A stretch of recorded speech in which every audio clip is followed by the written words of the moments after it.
And we're live. And we're live. And we have a special guest in the house today. We got our guest teacher in the house today, Dr. Jiwa. Hello, Dr. Jiwa, hello. How are you? I'm loving well. it's time to go in. Yes. It's time. Yes. Would you like to lead us in the meditation this morning? Okie Or would doke. you like me to? It's up to you. I'll let you do it this time. All righty. Beautiful. Let's have a deep breath.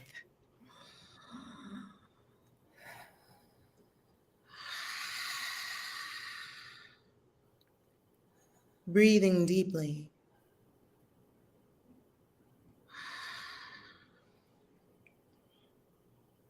Knowing this breath is a holy breath, a sacred breath. This is the breath of the divine. And you, a divine being, you can have this deep, holy breath at any time throughout your day. Deep breath.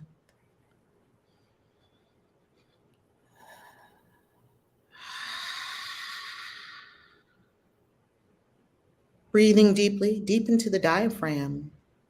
Find your own cadence of deep breathing.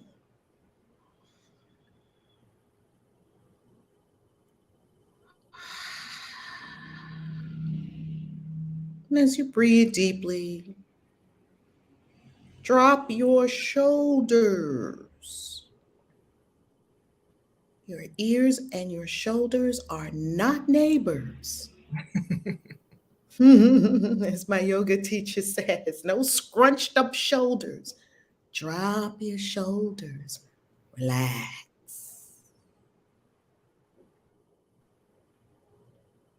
Now feel gentle relaxation of the scalp.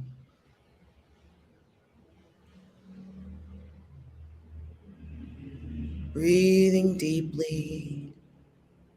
Relax the brow.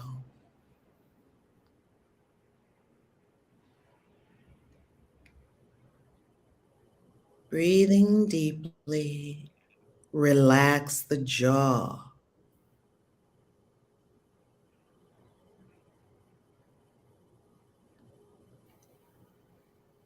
Breathing deeply. Relax the neck. Feel the relaxation seeping down. Relax the shoulders.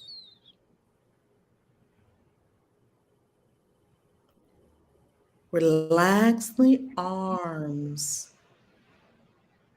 Let them fall like heavy weights, releasing all tension, stress, tightness.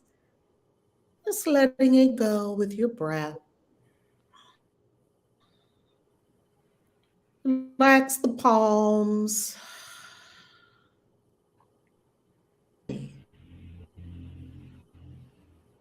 Let go of all tightness, tension, anxiety in the belly. Just breathe it away. See, feel, experience it disintegrate with your deep breathing. Relax the groin.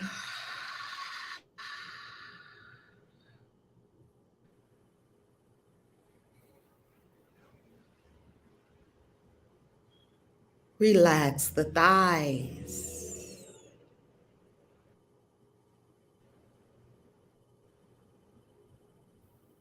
Let it all go. Relax the knees.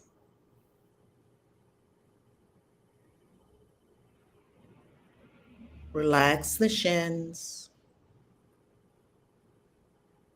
All the muscles in the body relaxed. Mind relaxed. Relax the ankles. Relax the feet.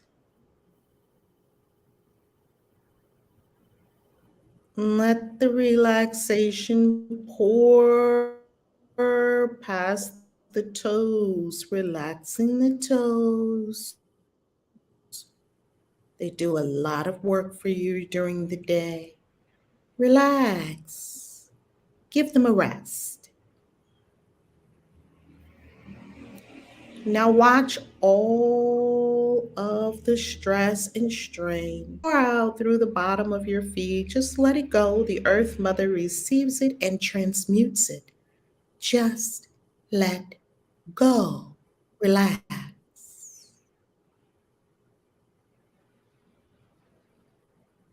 And now, see the core of the Earth Mother, the crystal core, ablaze with a bright fire, a light. This is the crystal core of Gaia, otherwise known as Mothership Earth. This is our ship as we star travel. See the crystal core of the Mother, the engine. See the bright fire at the core.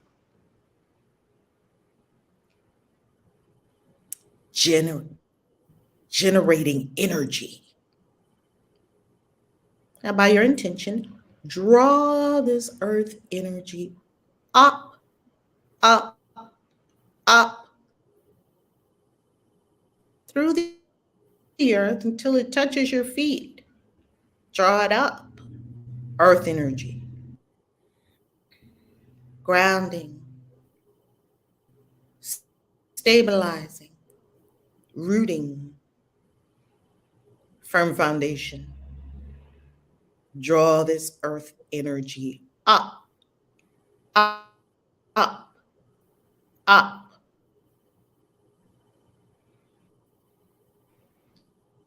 Through your ankles. Multiplicity of energies in the universe. Use them. Draw this earth energy up, up, up through the thighs and all around the thighs, encompassing the lower extremities in earth energy. Draw it up, saturating the lower chakras. Draw it up through the belly. The earth energy gently rising, stabilizing, correcting, creating a firm foundation on which to stand. Draw up the earth energy to the heart.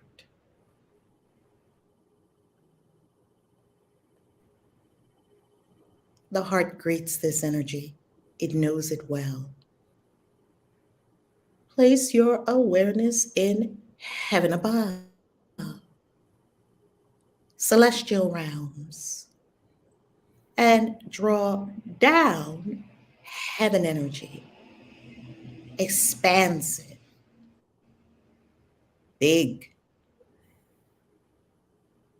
Draw this expansive energy down.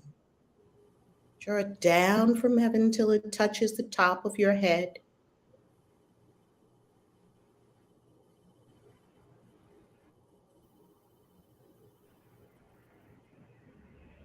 Heaven energy saturating your scalp.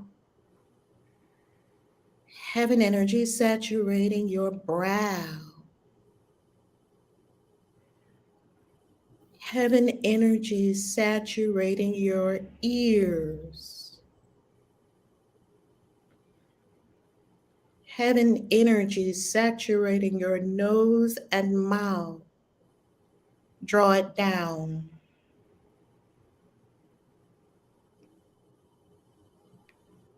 Heaven energy saturating the teeth, gums, tongue, jaw. Heaven energy saturating the entire head.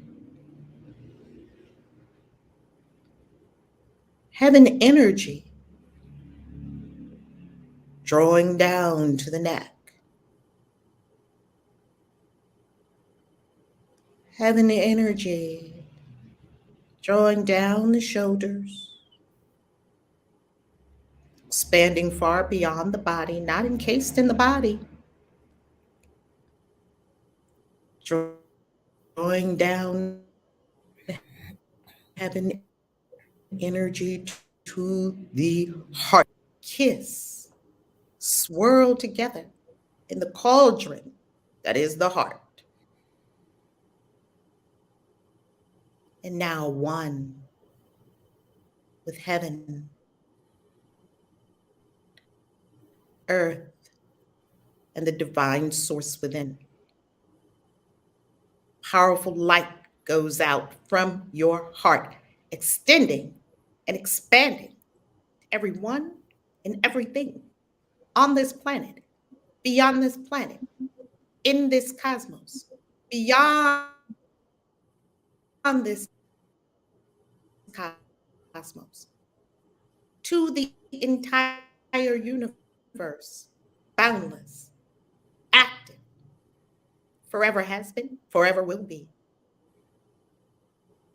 This divine state of knowing oneness with all is the true state. No separation, no other, no againstness. Breathe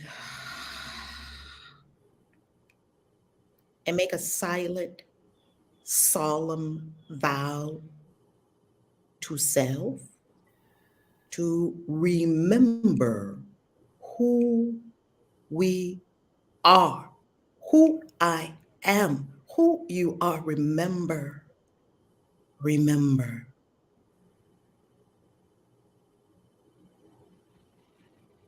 Just tell yourself, I remember. And as you go about your day, set your intention to stay in your divine holy space, needing not say anything to anyone else. Your energy invites them into their holy space, which is one and the same. Be the light and breathe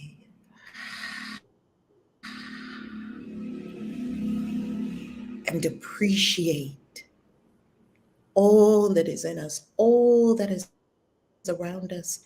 Give your blessing and appreciation to this sacred breath, this sacred space, this holy circle where beautiful souls gather every morning to honor the divine, to honor all, to love, to ascend, to become Christ. Breathe deeply and offer love, honor, appreciation for all that is.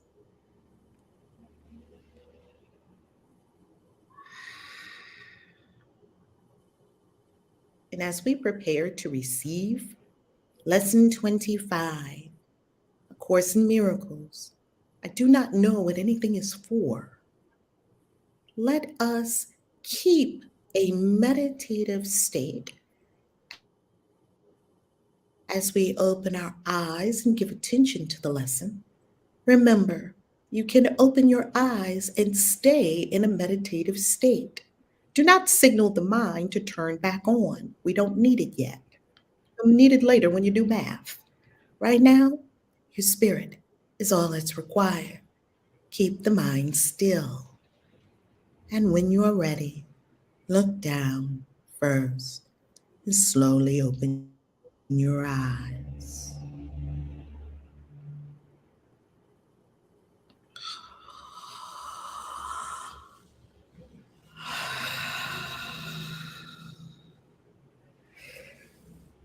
And stretch just to signal to the body that you are returning an aspect of your awareness to the third dimension, and that you are solidly in your body.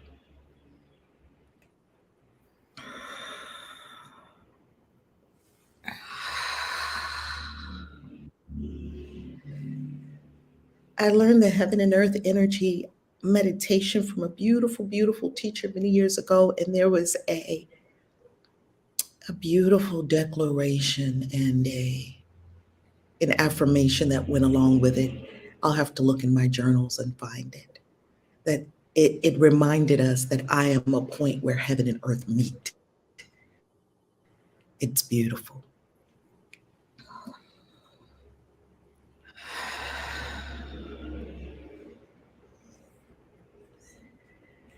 Now we'll go on screen share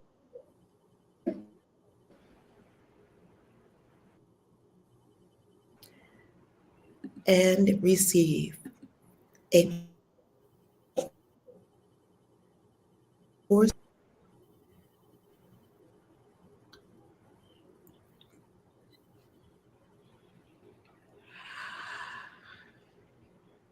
Does it look, checking our visuals, does it look correct? I don't see anything yet.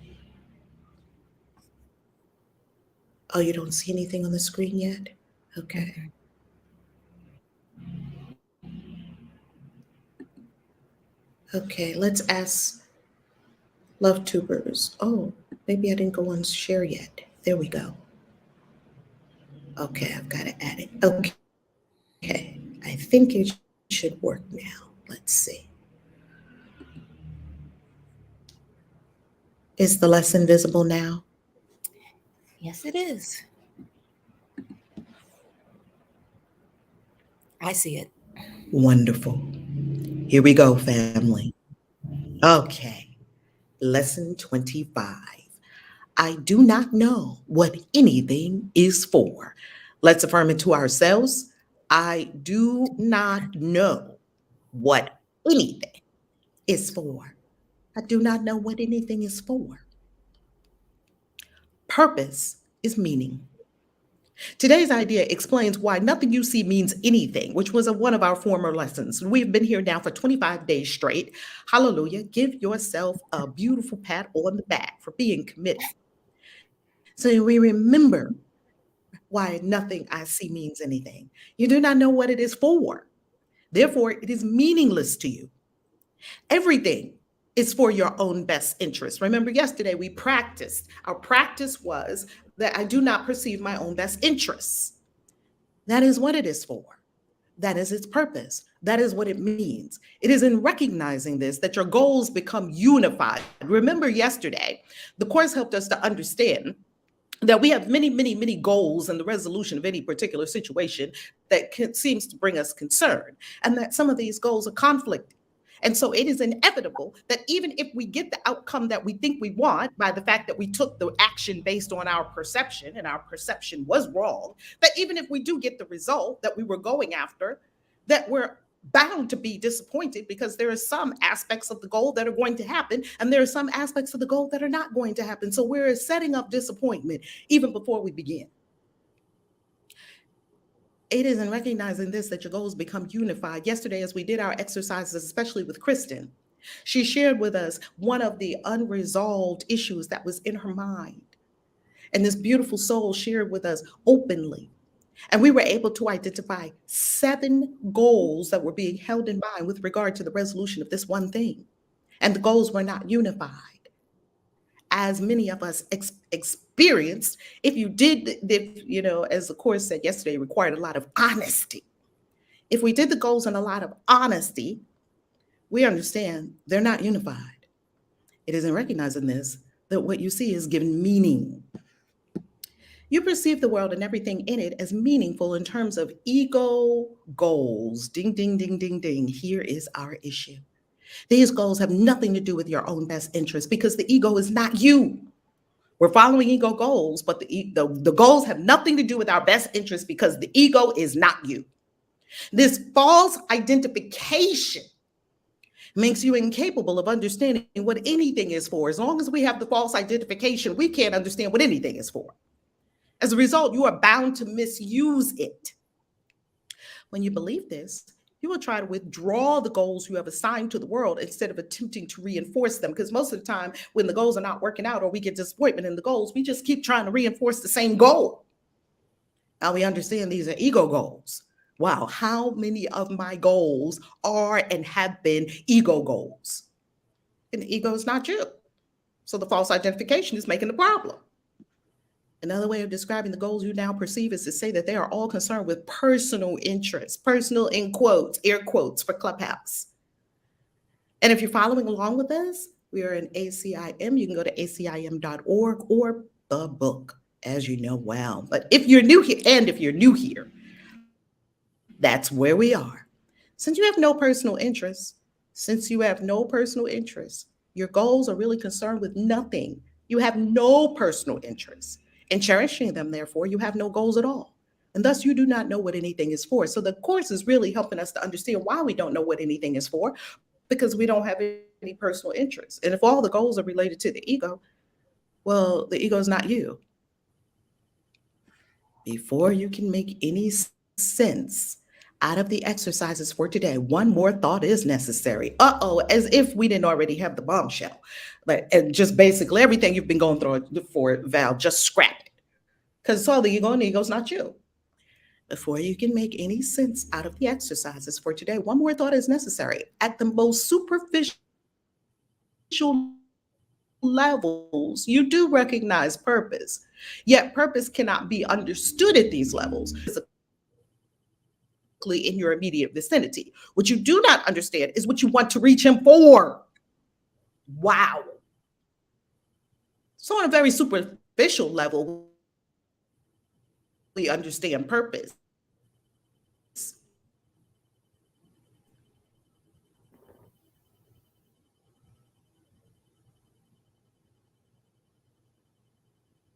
To be willing.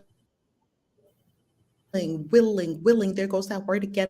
We hear willing all the time in the course. Willingness, just a little bit of willingness. Are you willing to give out? Right? It is crucial to your learning to be willing to give it all up. And a lot of people think, oh my God, if I surrender this, I surrender that. We believe in loss. That's what I used to believe in. And then I found out there's no such thing as loss. We're not willing to give it up because the ego always says this or something worse. This or you're going down, it's going to be really bad. And what we understand in surrender is that I'm giving this up for something even better. Be willing to give up the goals you have established for everything, Valerie. The recognition that they are meaningless rather than good or bad is the only way to accomplish this. They're all meaningless. All the things I want to accomplish, me and Gia were just having this conversation the other day about my YouTube channel. All the goals I want to accomplish, 100,000 subscribers on the YouTube channel. That was my goal before I took it off the table. That was an ego goal. Completely. Does the soul care anything about that? Not one iota. The soul does not even care about some little number at the bottom of the videos. It doesn't care. That's an ego goal, but I was going for the ego goal. Well, the ego's not you. And it's this identification that is the problem. There's no good or bad goals. They're just meaningless.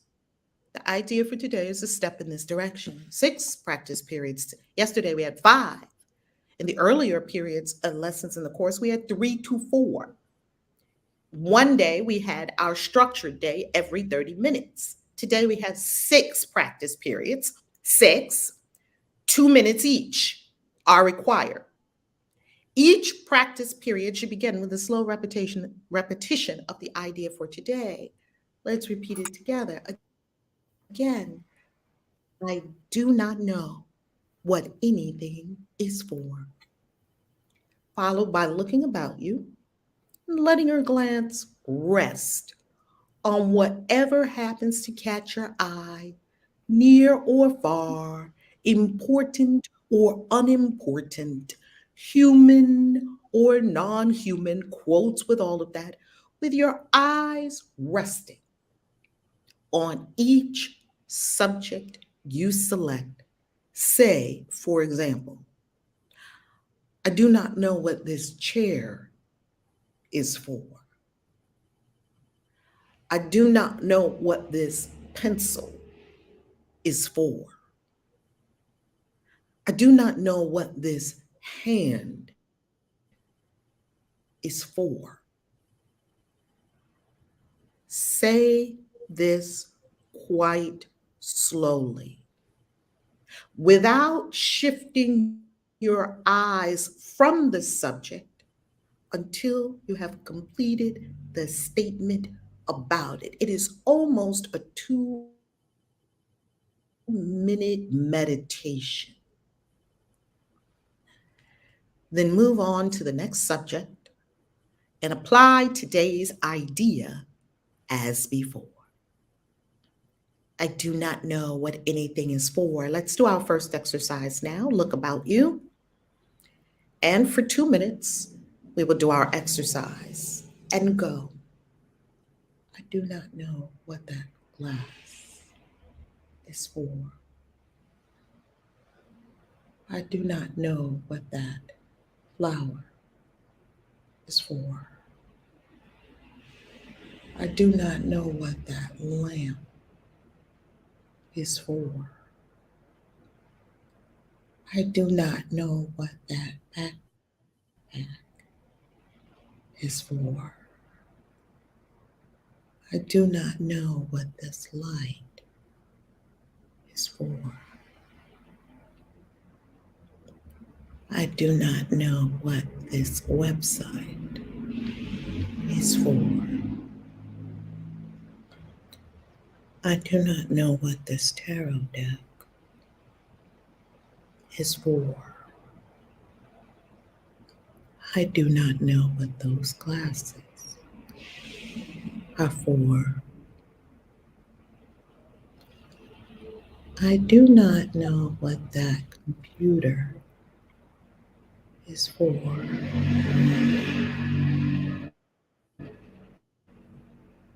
I do not know what that tree is for.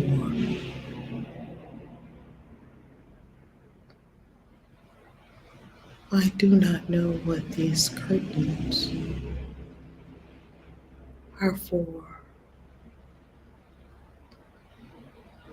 I do not know what that light is for. I do not know what these mirrors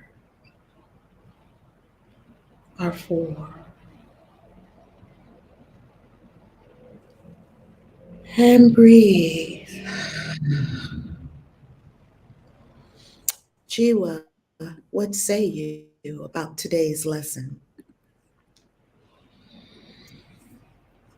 Well, this lesson is always like a culmination for me each time, in that it makes me realize how meaningless my thoughts are. Because I really don't know what they're Mm. in the paradigm of operating in what we call the real world. So yeah, it always comes back to motive. What is the motivation behind my thoughts? Is it for survival? Mm. Or is it for being in alignment with the divine? And so everything is meaningless until I align with God. And then things are given their true meaning and their true purpose.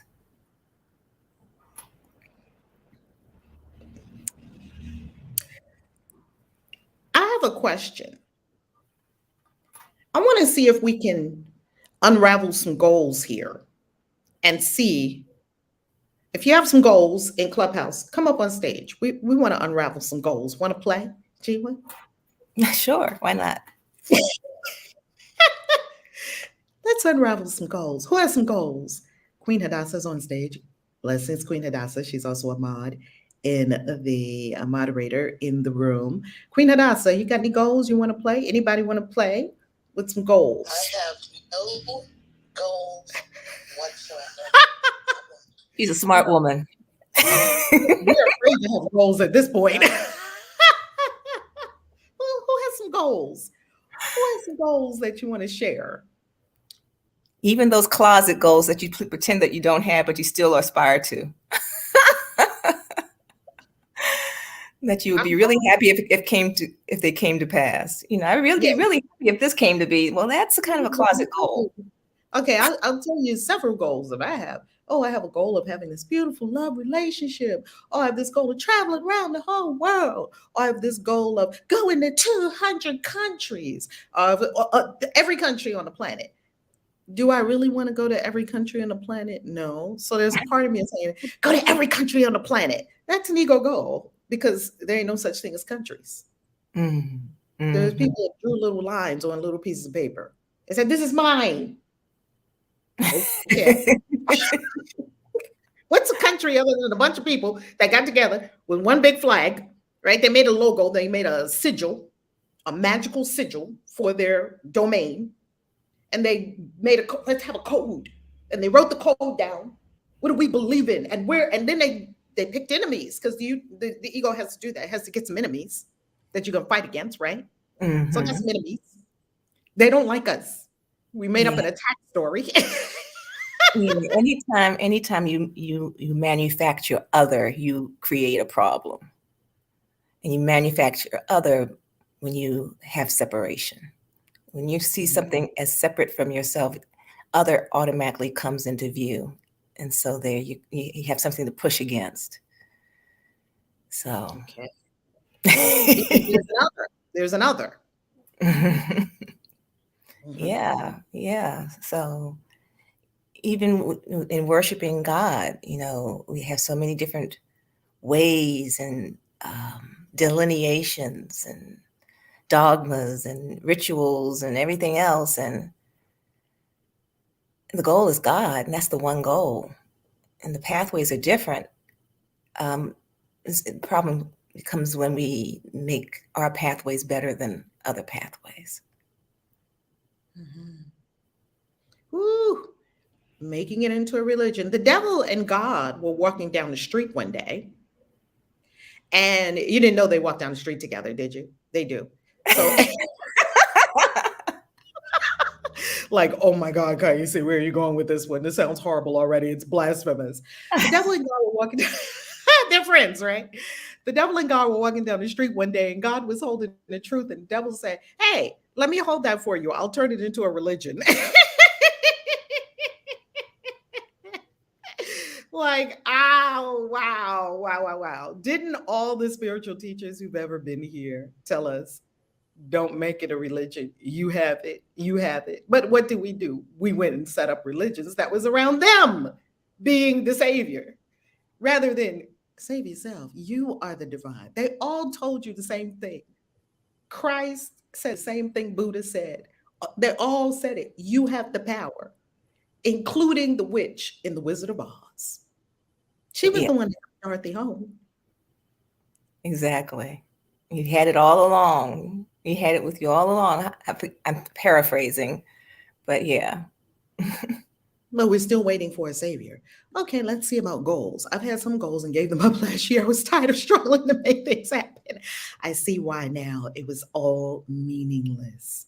I love that. All right, let's bring one of our beautiful beings on stage here in Clubhouse.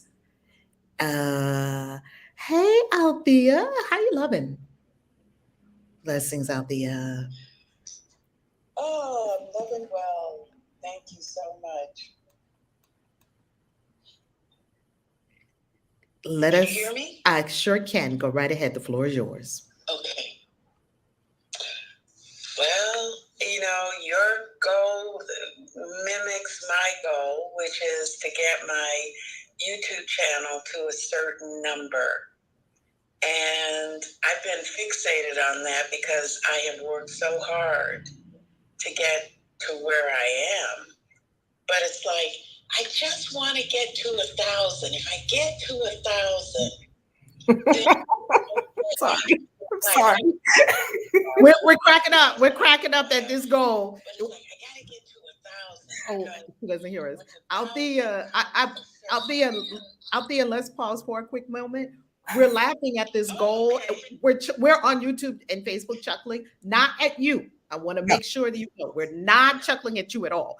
We're chuckling at the goal, and I'm actually chuckling at myself because I just had this conversation with Dr. G the other day of how I was all around this. So continue. Okay, you know, and I whip around and I know my issues. I know what's popping up in this want. And, but it feels like I'm only asking for 1,000. Why is that so hard? You know? Sorry. Very, very hard. And so I look over here. I try not to look anywhere else because I know that's a big problem for me. I look over here and I go, how the heck? This one got over here to 10,000 or 50. Why can't I get to 1,000? What's the problem? And oh gosh, I'm not enough. I'm not doing well. I'm not, I guess maybe I'm just wasting my time. Well, God, you're not showing me anything else. I mean, yeah, okay, but what? So I go around and around and around in a circle, and I've gotten a little bit better with not trying to peek over there at someone else, and I've gotten a little bit better with. I went up 5 and I'm down 3. What happened? Did I do some video somebody didn't like? It's real difficult. So I have that main goal. I just want to get to 1,000. And then after that, okay, whatever happens, happens. No, unfortunately, no, that's not the case. I'm sorry. You're deceiving yourself. Just point blank, you're deceiving yourself. In A Course in Miracles, I guess in the text, it even says that the ego's motto is seek but do not find.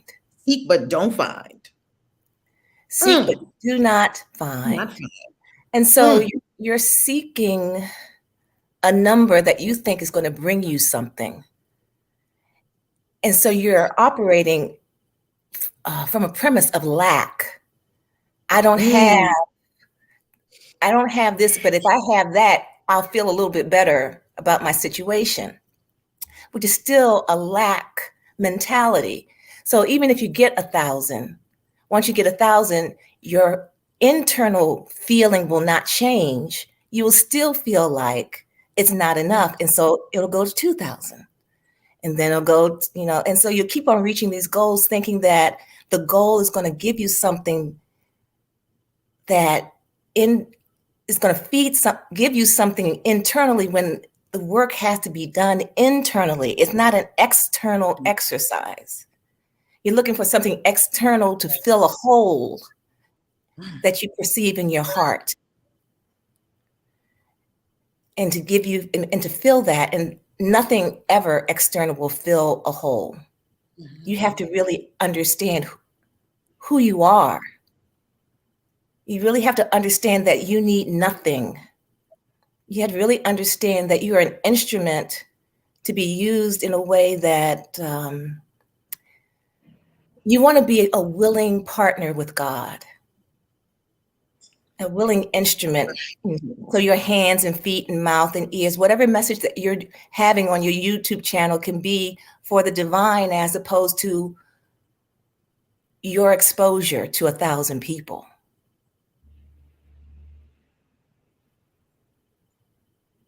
Then I must need a new goal.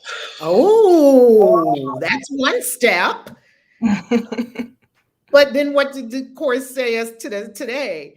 That we must be willing to see that all our goals are meaningless and that I don't know what anything is for. I don't know what subscribers are for. They're meaningless.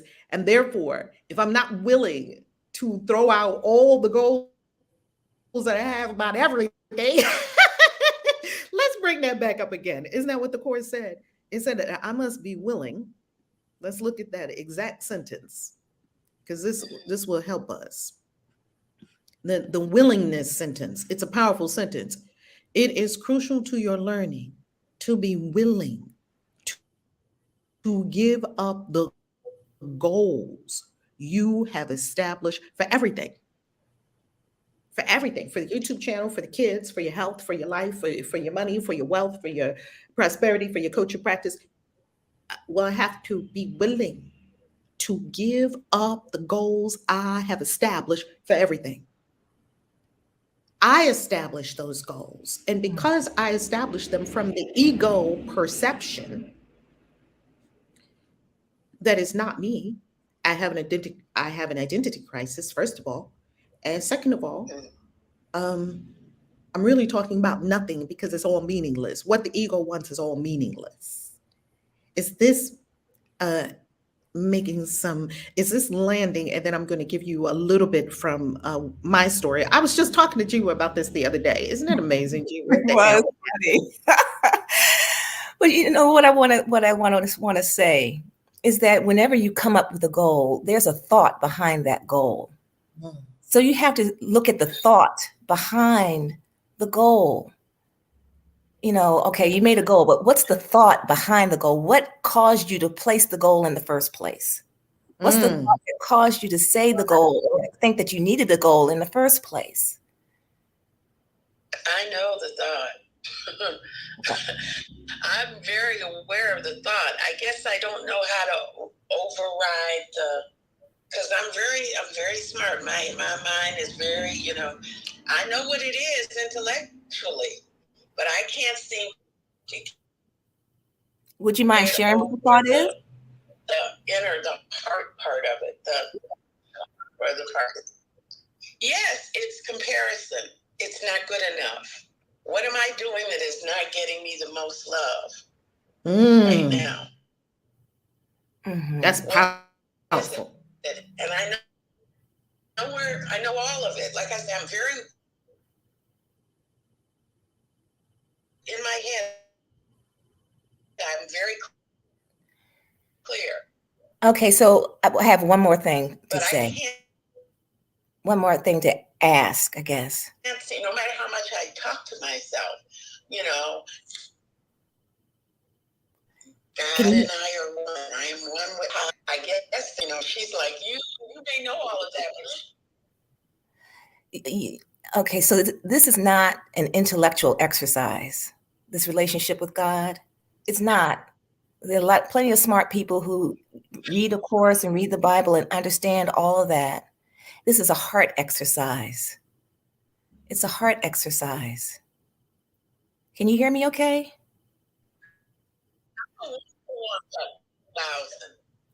I'm sorry, she broke up. I couldn't hear her. I'm sorry. With the Dr. Jiwa? Yeah, can you hear me? Dr. Jiwa. Yes, I hear now. Okay. I think Dr. Jiwa's connection. Okay, I'm here. Can you hear me?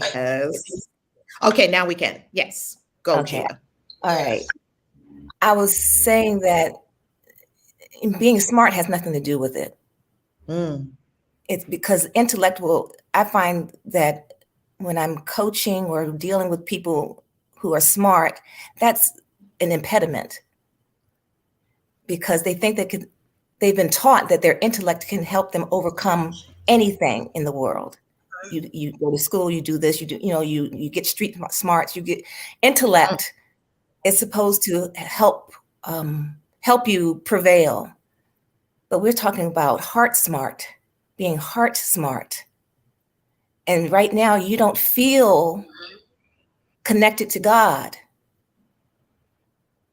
And you're trying to figure out how to get that connection through numbers or through proof through numbers.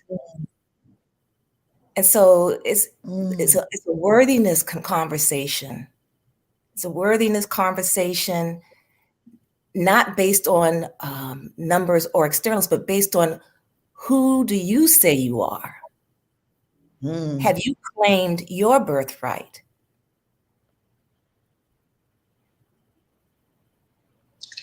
I call myself doing that. I practice doing that. I've been at this for quite some time, this journey, spiritual journey. So I know I'm missing something. Is not, there's some crack that I'm not, I don't know. When you think of God, May I offer? Can I say one thing? When you think of God, Yes. what do you see?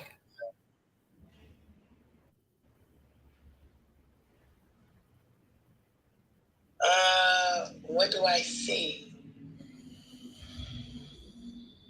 Well, I've actually had a moment when I walked in that what I call, because I don't see a person or anything like that, if that's what you mean. I have a knowing that it's an immense energy, an immense force. And I've had a moment in which I've walked in a feeling of absolute joy and a knowing of oneness. That was just one time, though, many years ago. So it's do you see yourself as God?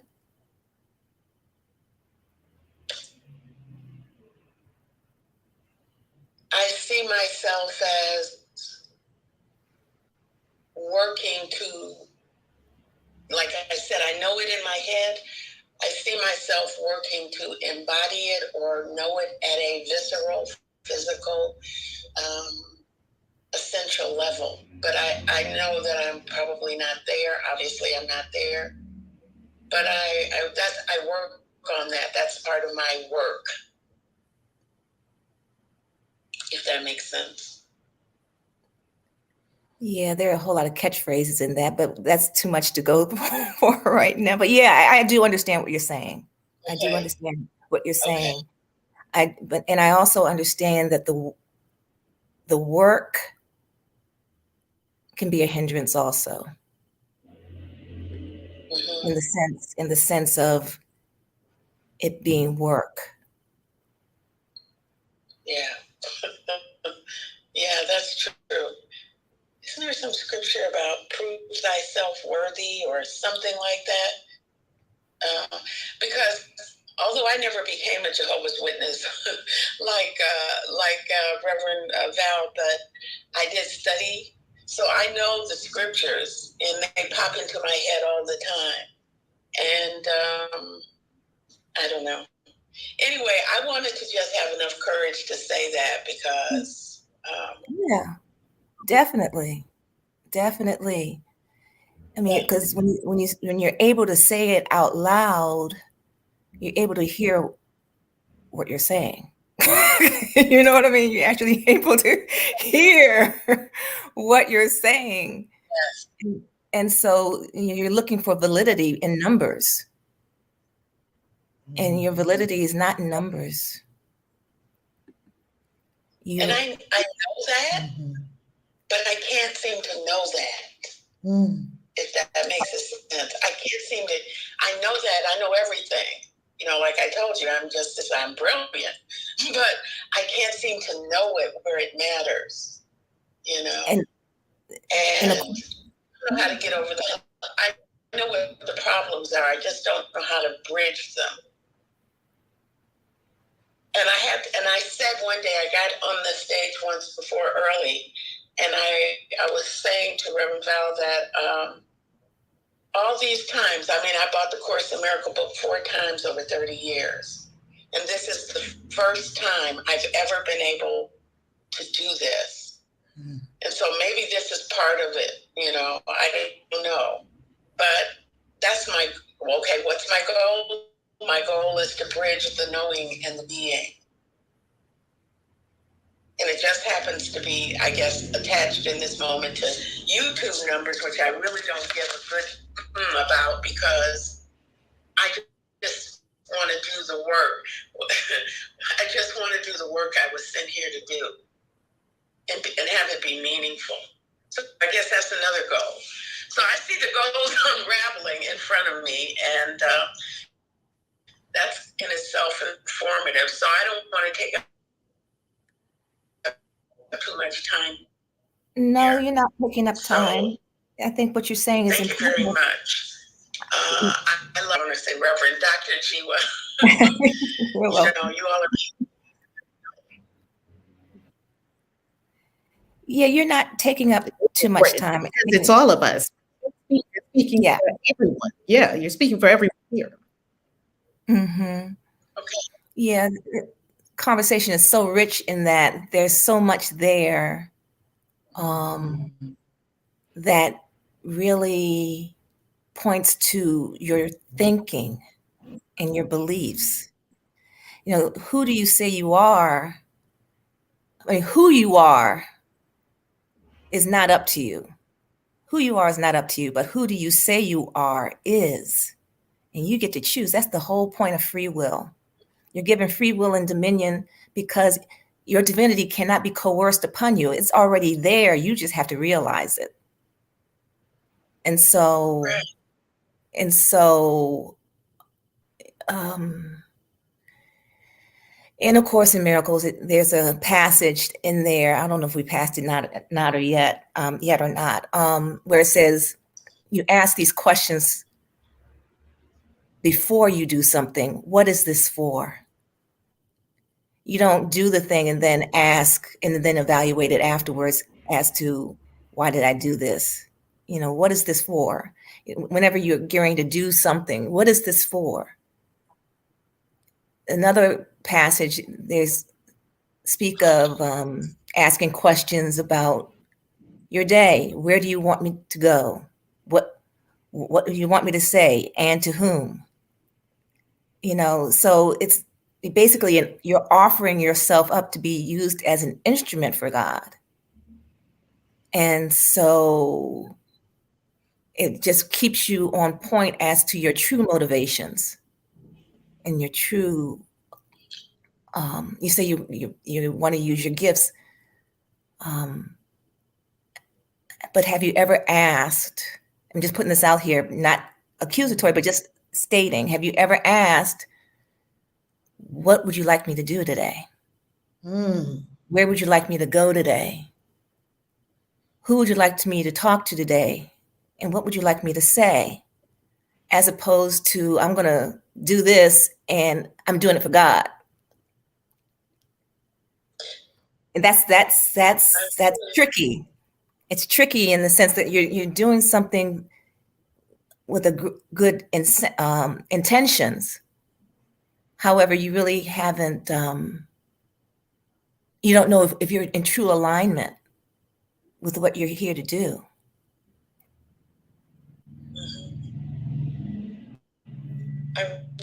I really like how you just phrased that. What would you like me to do? Because I do in the morning when I get up, I say, okay,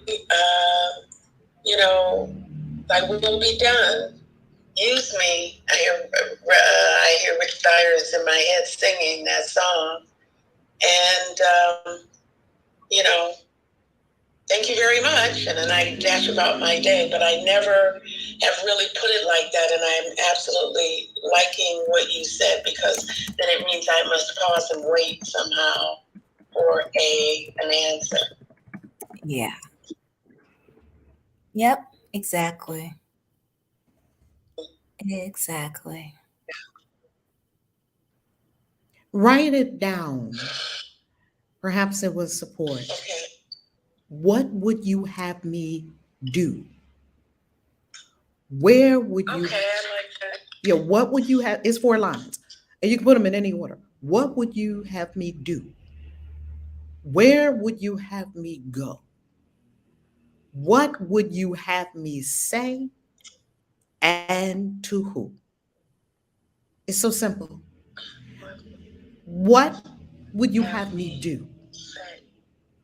Where would you have me go? What would you have me say? And to who? That's it. It's so simple, it'll relieve you of probably 90% of the stuff that we do. Okay, that would be very helpful. I have written those down because I think, maybe there's just that automatic process. I'm doing this, I'm doing my tools. I'm doing what I need to do. I'm checking the boxes. How come I'm not enlightened yet? I'm checking the boxes. Oh my goodness. That was me. That was definitely me. You were singing my song out there. So that's why we say that when you're speaking for everyone, because if it's in the seat, it's in the room. If it's in the seat, it's in the room. That means that we all come together energetically by resonance to address the same thing in our consciousness. Everyone in this space, you couldn't hear it if it wasn't somehow applicable to our situation. You're simply the mouthpiece bringing it forward, which we appreciate because the mouthpiece was chosen by spirit. You're doing it right now without realizing that you're doing it. Spirit Right. chose you as mouthpiece to tell us that this is what we need to do and that we're overthinking. Everything you said is exactly me. Everything. Thinking too much, real smart. I know what to do. I'm brilliant. How come I don't have a guess what my number is? 57,000 subscribers. Same thing, just like Jim was saying. Once you get 1,000, then you want 5,000. Then you want 10,000. Then you want 40,000. Then you want 100,000. It's not going to end. That's a game that it's unwinnable. It's an unwinnable game. I think it's a game. Yeah, it's a game. I think it's a game. I'm convinced that's only 1,000. I'm only 150 or so from that. No, you're 50 from 1,000. You know what's going to be even more heart-wrenching? That you're going to be like at 901. And then you're going to be at 897.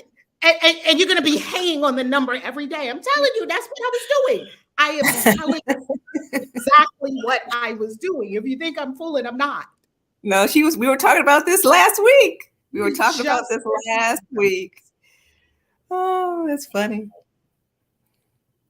It's the perfect ego goal. It's the perfect ego goal. You know why? Because the ego can go stealth on this one. I mean, the ego knows you're doing A Course in Miracles every morning. It sees you. It can go stealth on this one and make us think we're doing it for God. I'm doing this for God. No, you're not, Valerie. You're doing it for you. Because you think numbers give you worth. Okay, whatever. But you want to say you're doing it for God. Whatever.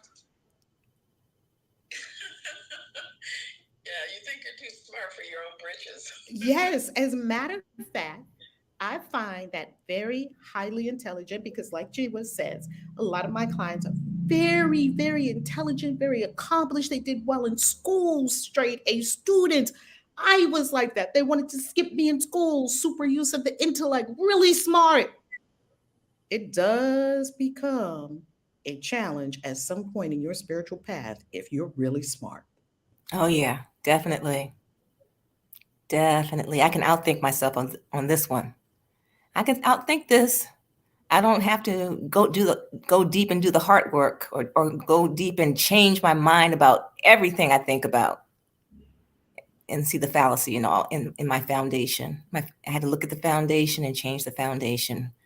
Who do I say I am? You have it out there. You just don't know you have it. Yeah. All those years that you've been working this haven't been in vain. It's been working. No. But you say that it's not working, even though it's working. Yeah, I guess I guess I have to be on my timetable instead of God's timetable. I guess. But God doesn't have a timetable. Time is ticking, God. I got so many, No, God doesn't have a timetable. God doesn't have a timetable. We do. That's another ego goal, right? If we really are honest, right? And we really examine our ego goals. I'm like, oh my God, I got to get this done because I just hit the big 6-0. Oh my God, I got to get this. I got to speed up because, oh Lord, time's running out.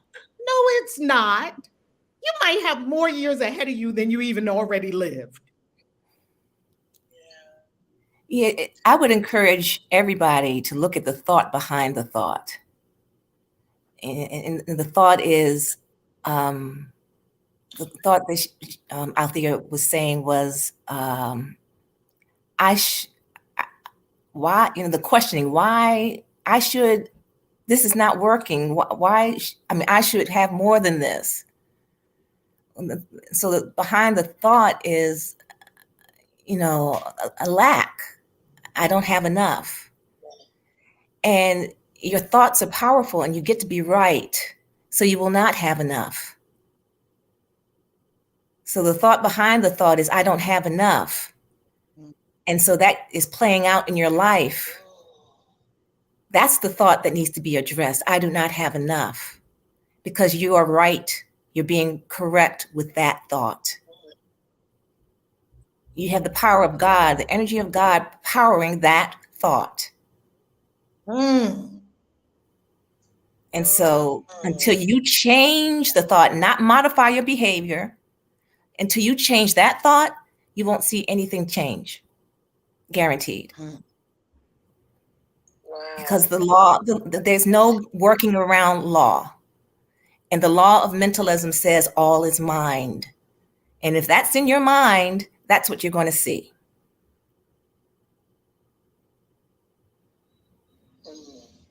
That's very powerful. Wow.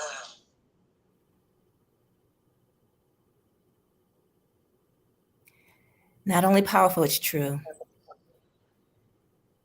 And I'm powering that thought with Yes. my thought. Yes. Wow. Not only I am is powering that thought. That means you have cosmic energy behind that thought. It has to create according to its kind. It has to. Right. So, I've been studying A Course in Miracles since 2008, 2009, and been reading it every day for the past 14 years now, I guess now. And so, for the first, I'm going to say 5 years, I was just reading the words. I mean, part of it was like a sloughing off of stuff, but it was all surface stuff. I was still operating under the premise that I could, still be myself as I came to the Course and had the benefits of the Course. But there's going to have to be a metamorphosis taking place. This, because in the beginning of the Course, it says this is a course in mind training.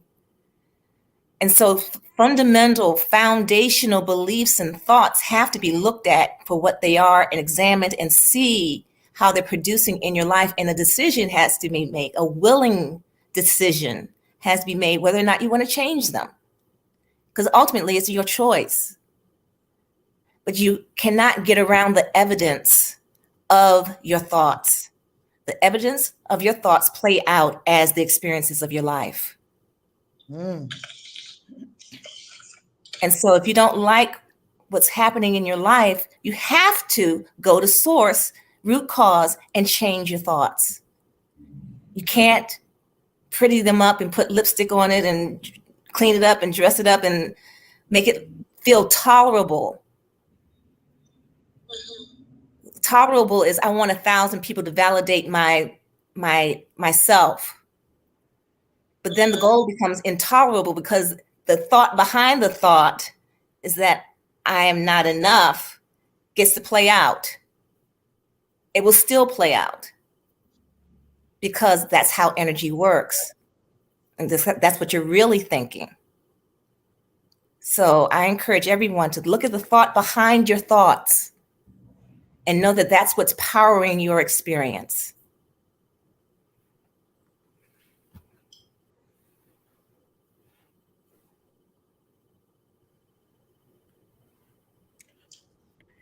And Oprah had a problem. Her problem was that she put out the movie Beloved. You remember Beloved? Oh, yeah.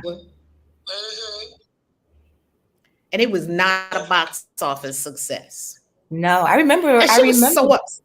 She was so upset. I remember the episode that she had about that, how upset she was. Couldn't believe that it was a flop. Why was it a flop?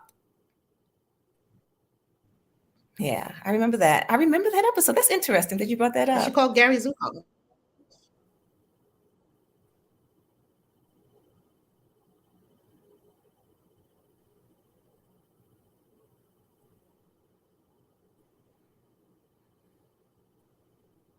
Isn't that fascinating? Because what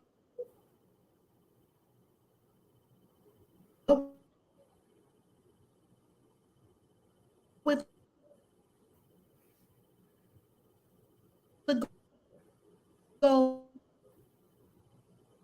goals, be a big off.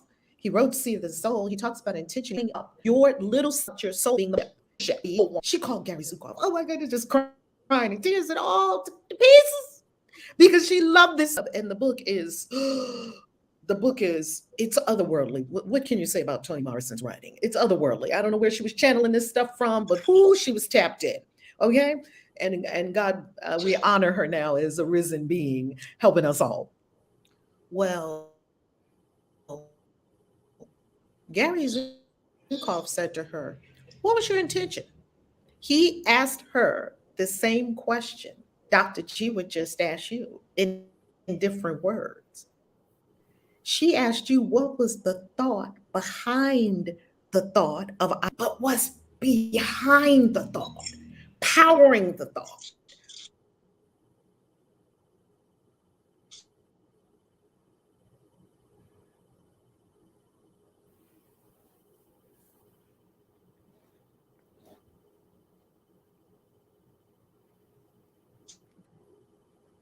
Wrong with any of this. It's simply awareness, no judgment, no guilt.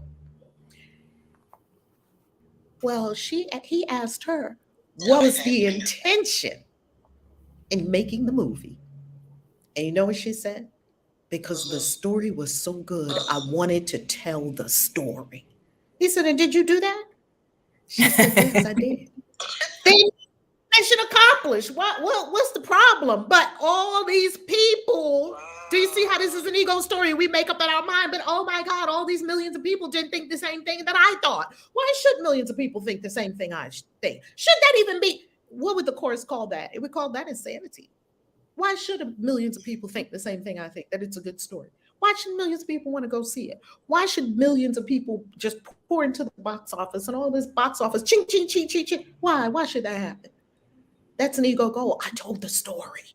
And I told the story in a way that was true to the story. It's a work of art. Because anybody else doing Toni Morrison in Hollywood, they would have turned it into some shoot up, bam, damn, some, got these big time actors and they would have made it into Hollywood, not the true story. She didn't want to do that. She told the story, honest and true to the story. She did it. So hers was reverse of yours because hers wasn't coming from lack. Hers was coming from sharing because Oprah is like sharing is in her blood, bones. I don't think Oprah could have 2 cookies and not give 1 cookie to the person next to her. She said her grandmother used to tell her when she was 8 years old going to school, she would go to school with 2 pieces of paper. She would give a piece of paper to her little friend next to her. And she was like, would you please stop giving away the paper? And it was so funny because there's the soul and she was just letting the soul, it was sharing, care who's a bigger giver. And I loved it. And my girlfriend, I never forget, I ran to see the movie because I think you have to be a certain kind of person to appreciate Toni Morrison. And I think you have to be the kind of person that wants to appreciate that movie. It's not for everybody, but nothing's for everybody, right? Mm-hmm. Right. I remember me and my girlfriend, right? Everything's not for everybody. So that's why they have billions of movies. Watch whatever you want. And it got to the part where Beloved came back, and Oprah said to Child, "What's your name, child?" And she said, "B." Lisa turned to look at me and said, "Okay, if she talked like that the whole movie, I'm out of here." Because it was like, one of those. Literally, I remember what my girlfriend said because right at that point, it got a little too creepy for her. Okay, everyone can't appreciate that. So Oprah is the thought behind the thought was she think other people should also see what I saw when I share it. Wow. That could be control. I don't know. Oprah's not here, so she can't tell us what her thought behind the thought was. She shared with us enough of the story to say that you got to examine behind the scenes. What's behind the curtain of my play? Because I'm seeing a play in a stage because I'm a stage kind of person, right? I'm on stage, but what's behind the curtain? Yes, Althea? Is this adding up? I'm thinking if it was yesterday's lesson or the day before that said that you say you have a goal and then you say all the things around the goal and you really see that that's not even the goal. I'm phrasing it. Right? Yeah.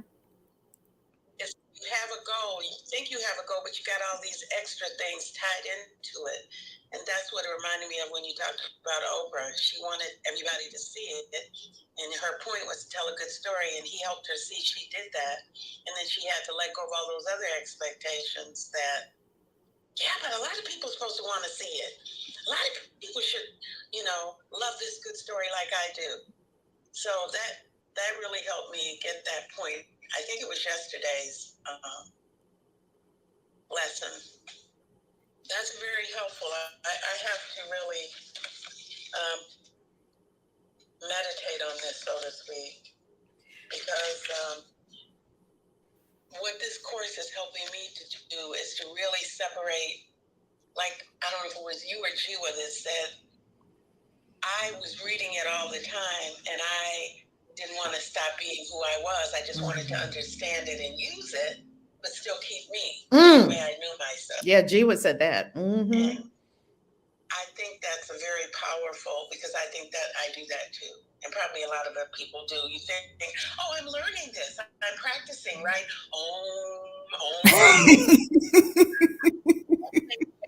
But I don't realize, hey, wait, I didn't ask for all that. I just wanted to practice. So I think this is very powerful for me. And I thank you. I thank you. And I thank all the people who are witnessing with me today, because it's very hard for me. It was hard for me to raise my hand. I made myself raise my hand because it's like, I don't want to appear, not weak, that's not the word. I don't want to appear like I'm not, that I got issues. We all got issues. Who does have That's why we're here to clean up our issues.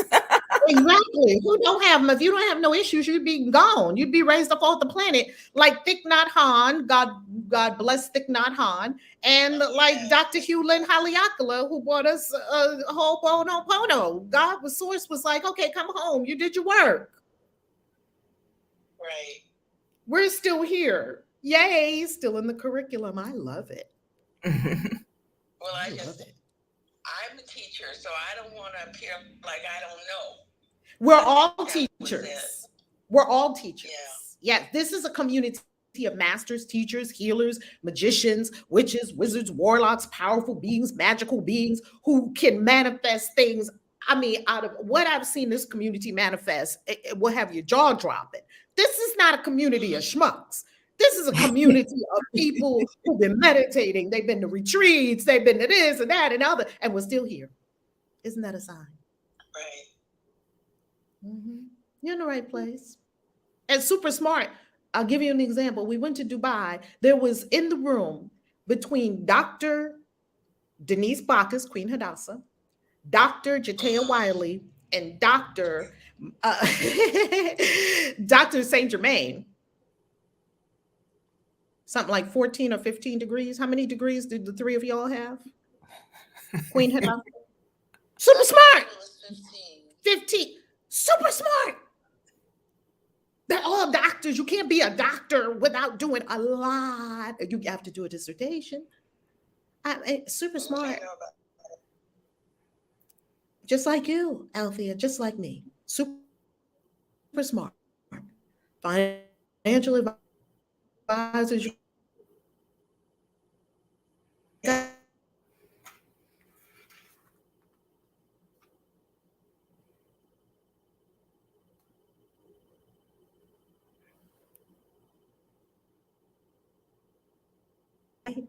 We got so much validation from being from having that 100 on the little test.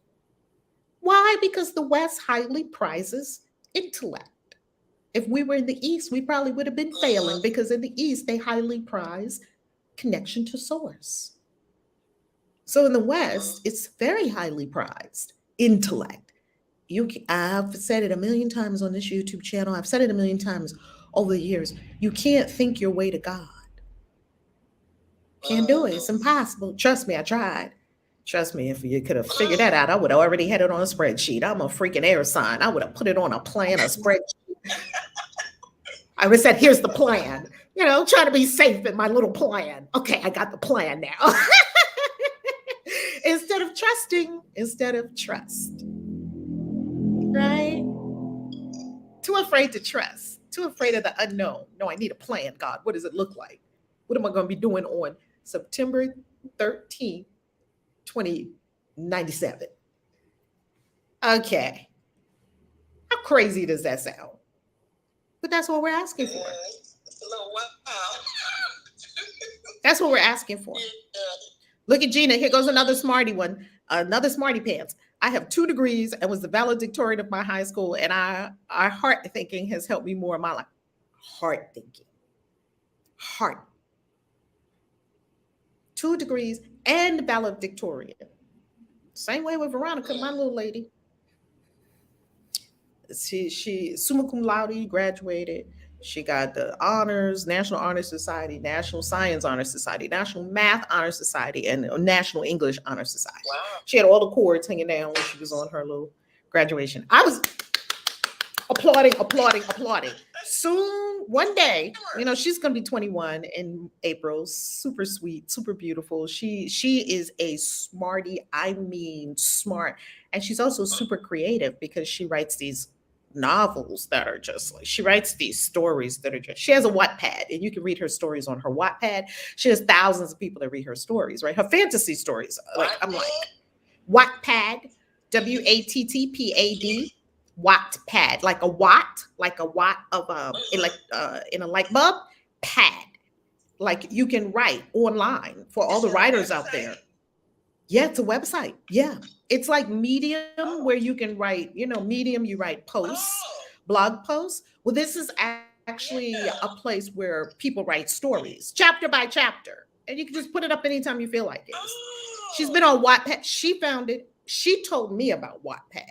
I didn't know anything about it. She's been writing these stories for years. And she has thousands of people that read her stories on Wattpad. I'm like, I don't even know where you got that from. That came straight from your soul. So at some point, how do I find her? Can I find her on Wattpad? Oh yeah, I'm going to ask her what her link is, and then I'll put it under this vid to read her stories. Because she, whatever her name is on there, I don't know what her name is. Because I read all her stories as she gives them to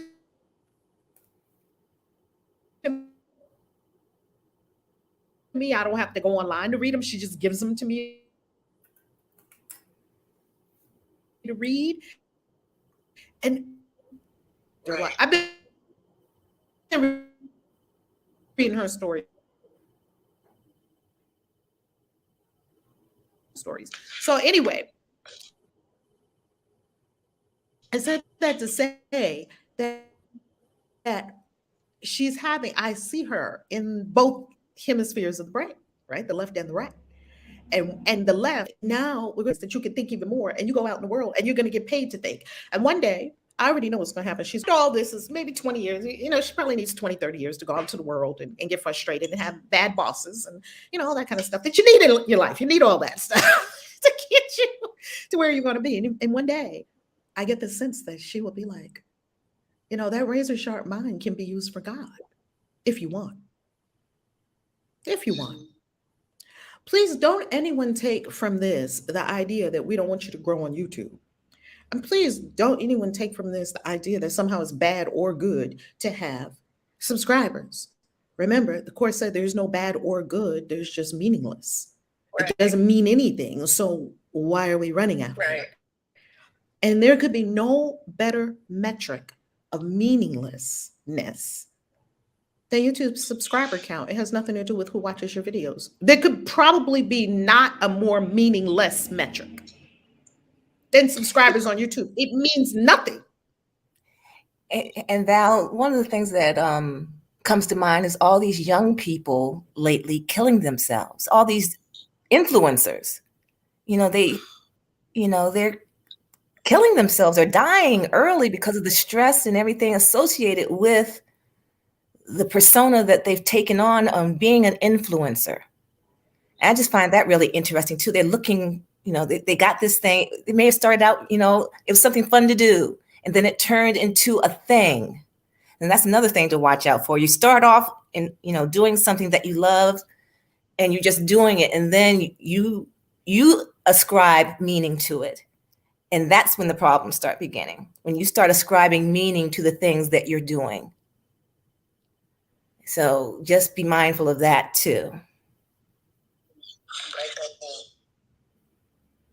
Because when you think about it, when you keep doing what you love it. I love making videos, whether somebody watches them, nobody watches them, whether some videos make thousands of dollars. I have videos that make thousands of dollars. I have videos that make no money at all. These ACIM lessons, none of them are monetized.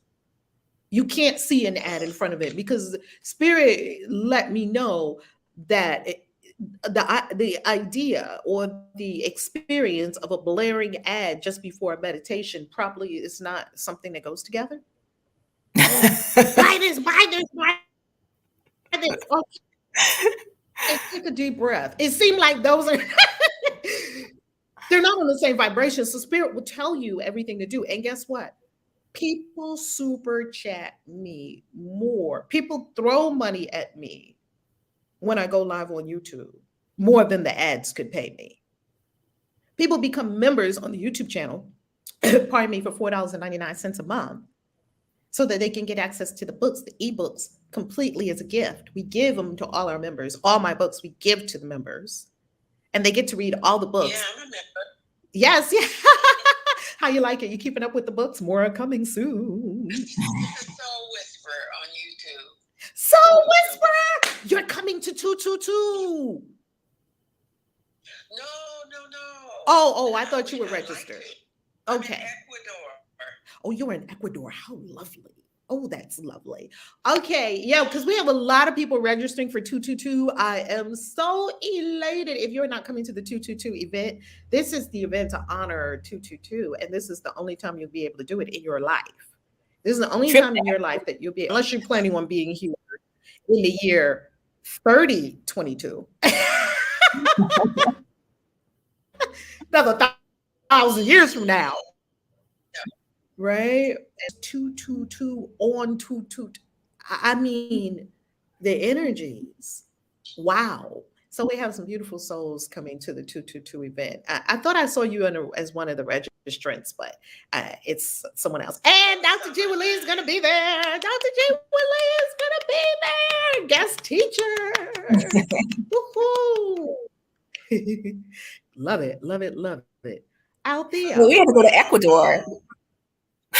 We have to go to Ecuador. Huh? Yeah, you travel everywhere. Come on down. I gotta come down to Ecuador. Guess what? I'm going to a new destination today. I'm going to a new destination today. I don't know if anyone can guess where I'm going. I'm going to a new destination today. So yay! Woo-hoo! Acapulco. No.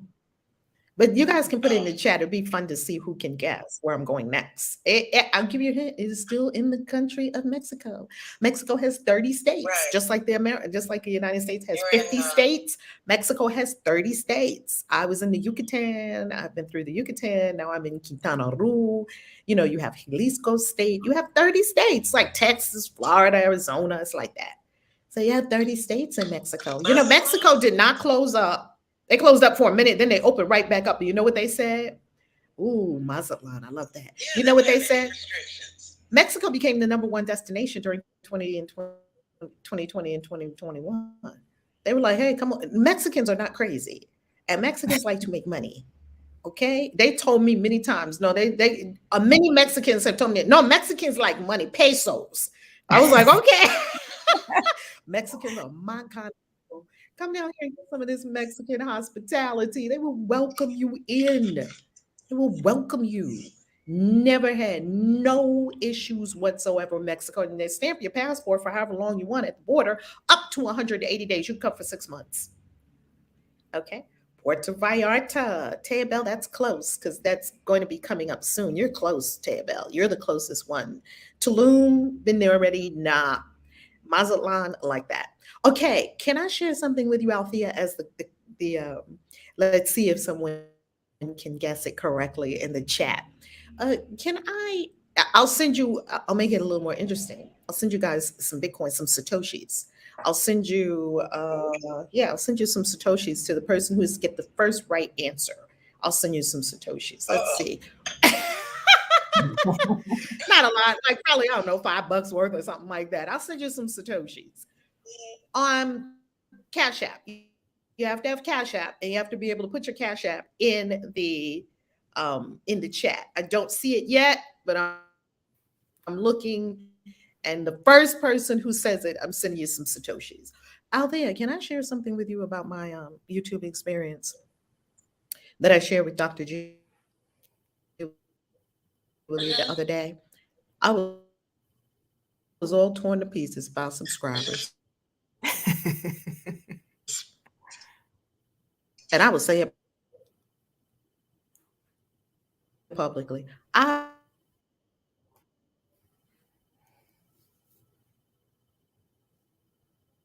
was all to pieces over subscribers because the ego will have us go after ego goals. And all of these, maybe a lot of influencers, that they say, I had to take a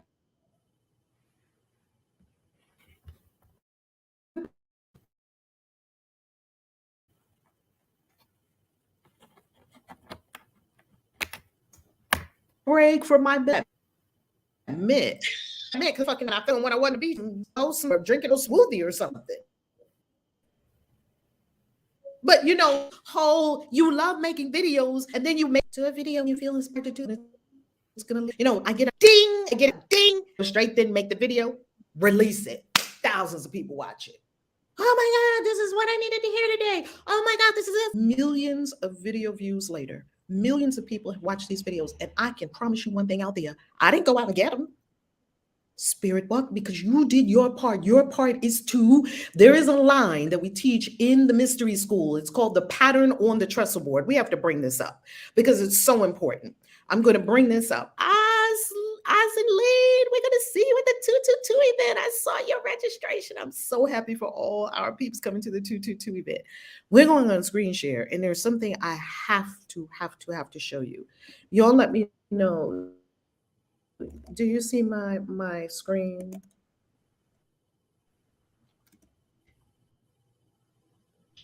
Oh, everybody okay. This is one of the ancient mysteries, and I'm going to show you one of the ancient mysteries that we cover in the mystery school right now. Go to bota.org, Builders of the ADDM, and I want you to go right here to resources. Click on that. And once you click on resources, it brings you to what is called the pattern on the trestle board, which is a magical, it's actually a magic tool that we use in mystery school. We use this late in, so we don't get into all the details of it here. However, you can get the tree of life. It's Kabbalistic tree of life. And they give you several other tools over here. But let's go to number 1. And you hear me say it all the time. I am a center of expression for the primal will to good, which eternally creates and sustains the universe. You're not creating something. You're a center of expression for the primal will to good, which eternally creates and sustains the universe. See, there's a primal will to good. You could call it God, Jehovah, Allah. It doesn't care what you call it. There's a primal will to good. This will is a good will. And it's eternally creating and sustaining the universe. The universe wasn't created in 6 days, and then God rested on the 7th. That's a metaphor. It's a beautiful story. It's a metaphor. It says this primal will to good, which it's eternally creating something. How do people get, I never had writer's block. How do people get writer's block? You're writing. How do you get writer's block? I never understood it. Every time I sat down, stuff just poured out. I never had writer's block, not one day in my life, fiction or nonfiction. I don't care what I was writing, blog post, book, a caption on something, because we are a center of expression if you want to let it express. Now, Christ also said in the book of Thomas that what you have within you, if you give it expression, what you have within you will save you. He said, and if you don't, what you have within will kill you. And that's what happens. There's a primal will to good energy moving through us all. Some of us suppress it. We don't write the book. We don't make the video. We don't have the coaching practice. We withhold it. We're in fear. We're in littleness. We're going after some other ego goal rather than, there's nothing wrong with any of that. I did it for many years. You're just going to get tired of it one day. One day you're just going to say, I think I need to do something different. And then you decide to be the center of expression. You didn't make it. I don't have to make a book. I'm being a center of expression. Something wants to come through. Something wants to come through for the next video. Something wanted to come through every day for us to come together. That's why when it came to time for all of us to come together, I got it in November. ACIM every day. I was like, wow. And in my spirit, the whole thing just impressed, just like Boost, just like everything, right? Just like any download. It's just the information was there. It's just information that you didn't arrive at by thinking, oh, I wonder what would make my YouTube channel. And you can see, here goes the thinking. It didn't come from there, right? It said, hey, say I am every day. I was like, oh, every day. 7 a.m. I just instantly knew the time. And remember I said it, Harmony. Do you remember I said it? We were in a clubhouse room. And I said it. We were in one of our highly charged spaces. Do you remember it, Harmony? Talk to us. I had an anxiety attack.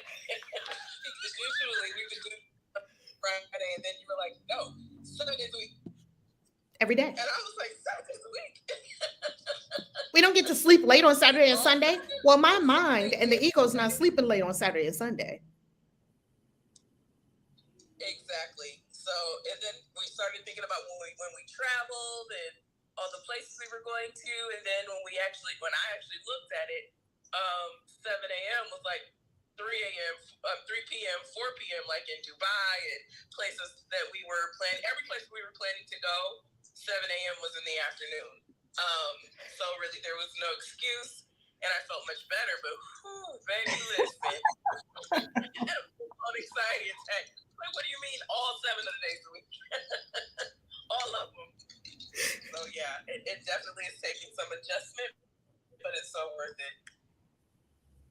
Do you know what my mind said to me this morning when I was waking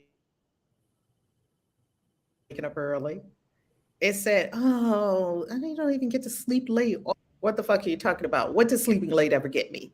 And it was like, what does sleeping late get you? Other than laziness, what's the payoff?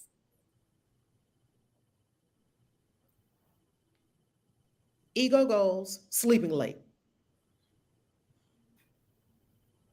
I'm going to sleep in. Go to bed earlier. That's sleeping in.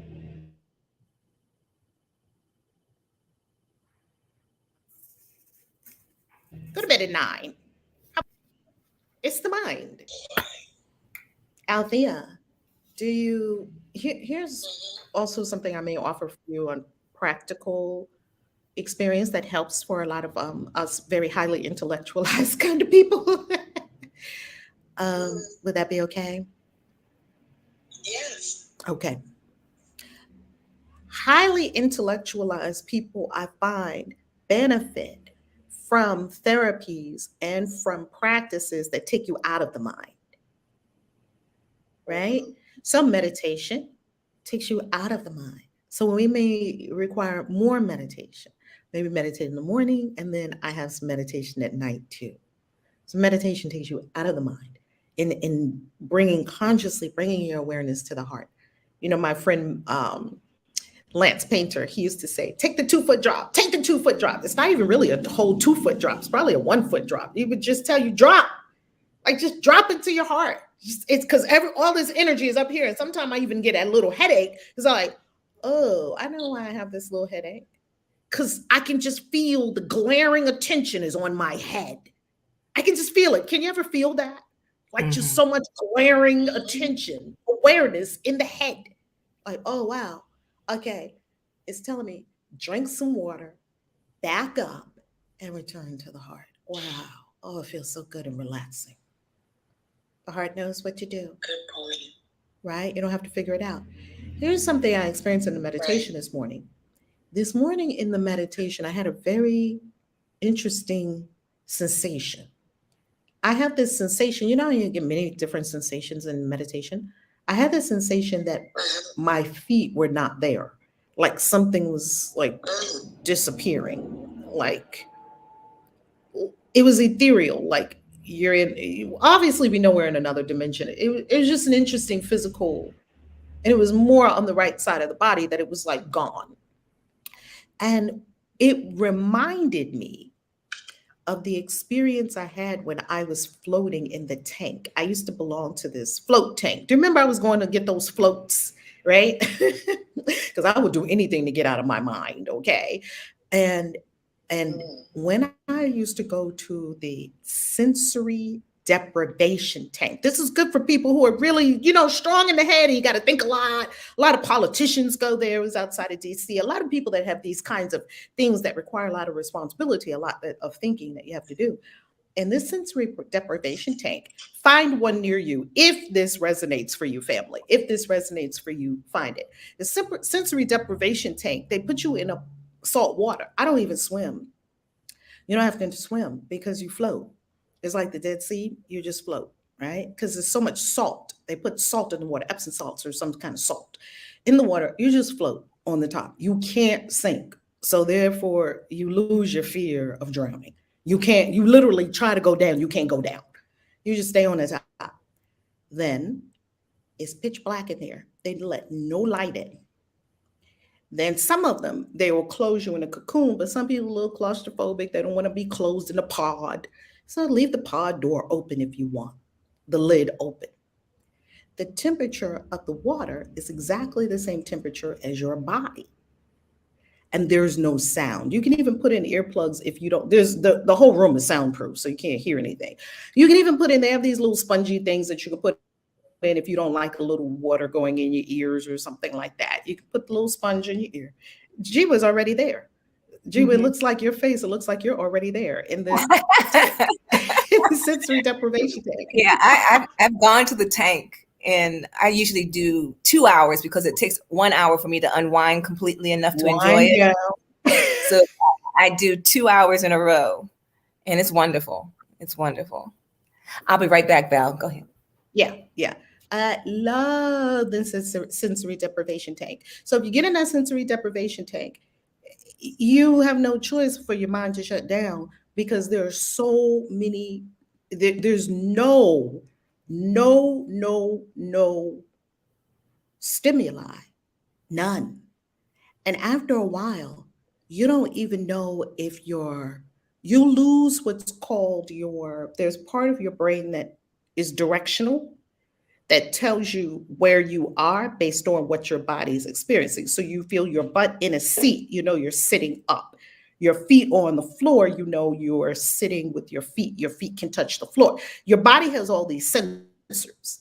And the sensors acclimate you continually to your environment. It's like a continuous navigation system that's going on. And it's always acclimating you to things, which it needs to do so you don't just bump into everything, right? And hurt yourself. It's a sensory thing going on all the time. And it's navigating you to what's up, what's down, so that you know that you're upside down. Don't stay upside down for too long, right? So you lose that in the tank. You lose your directional ability, which I love, because could be floating in the tank. You could be in another spot. You don't know where you are. You don't know if your feet are up. And after a while, you start to get this sensation that maybe I would get this sensation that I was like sideways like this because my brain didn't have anything to latch on to. It was trying to orient me. and it's all gone. It's all gone. It's amazing. It's Did you disorienting. fall asleep in here? I Ladies, never did you fell fall asleep in asleep. here? Do you fall asleep in there? I never fell asleep in there. I was thinking about doing that this year for my birthday. There's some out here where I live. Have you gone in it yet? No, but it seems like I would fall asleep in there. I've never fallen asleep. Um, I've never fallen asleep. I've just been in the black void, the Do they play nothingness. music? No music, no sound, no sensory deprivation. Oh, that sounds beautiful. All your First, I'll be senses, tripping out. yeah, all your senses are shut off. All of them. All your senses are shut off. And like I said, your locational tracker is shut off. Your brain can't even orient you to where you are. I'm literally, sometimes I felt like do you ever get that, G, with like, I could be floating in space on my side. Oh, It's like, definitely. Yeah. That's the cool part about it. You know, you're suspended. No weight anywhere. I mean, you don't even have that with a bed. So there's no pressure on any part of your body. So that's the cool thing about the whole thing. the tank is amazing. The tank is How long have amazing. you been there for, Crazy? I usually do an hour, but like Dr. G was saying, you can do 2 hours. It's amazing. And you go in there nude or maybe with a swimsuit. I usually do nude, but I think people can do this. And the salt is very healing. Do you find that the salt is very healing too? Yeah, your muscles are relaxed, so you feel like a limp noodle when you come out because of the magnesium in the salt. Your muscles relax.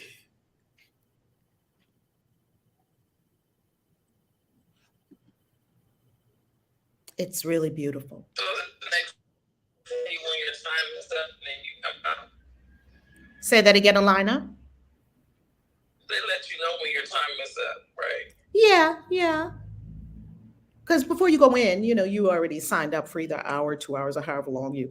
And then it's like just a little gentle, like a little bell, like ding. That's what they do there. What do they do for you, G? What do they It's a just? chime. What do they Yeah, like a do at the end of the course? chime, and the lights slowly come up.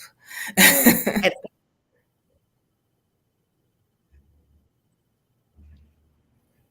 it's so amazing. It's so amazing. I see Cancun. I just came from Cancun, Nadia. Just came from Cancun. So no, it's not Cancun. OMG, floating is awesome. And it heals. I find it to be very healing and restorative. And they've done a lot of studies with people. The one I was going to, like I said, was outside of Washington, D.C. They say a lot of the people who are veterans have cleared PTSD. Okay, we're going to go do a liner and then our card for the day, our galactic signature, and wrap up because I got to get ready to rock and roll and go to the next destination. Yummy, yummy, yummy, yummy. Alina, you're up next. How you loving? Alina, can you speak? Oh yes, I can now. I Okay, don't know what excellent. was going on with that, but I love it when you say how you loving. I do. I tell you, So I got that from Max Tucci. You'll know Max comes into the room sometimes.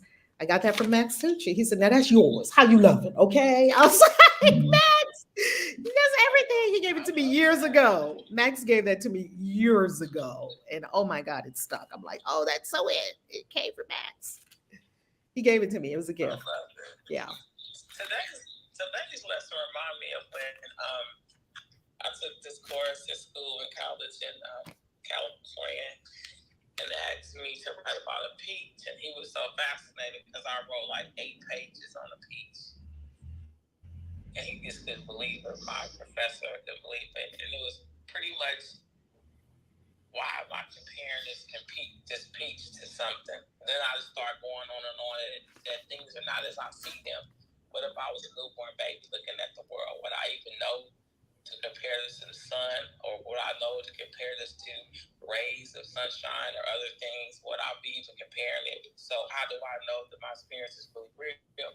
I was going on and on and on, and that's what brought up for me today. Like, the purpose is meaning. And so yesterday, if I don't even know my own interest, then what is the purpose? I remember when I was in church, I reached out to some people and I was saying that, why are we worried about time? I was like, maybe we should be thinking about purpose. And I got such a backlash of that, but it was so freeing for me. Like, well, you were in a church talking to metaphysical principles, of course. Yeah. I'm not in the church anymore. Yeah, now I see why I wasn't perceived. They couldn't, because that's where they wanted to be, and it's a-okay, but they couldn't see where everybody's in a different place. It's beautiful where everyone is. You were just in an inappropriate place for what you were talking about. You're not going to go into church and talk about quantum physics or quantum mechanics or manifestation. You're not going to talk about that in a church. But Yeshua has so many metaphysical principles. He did, but they sucked them out.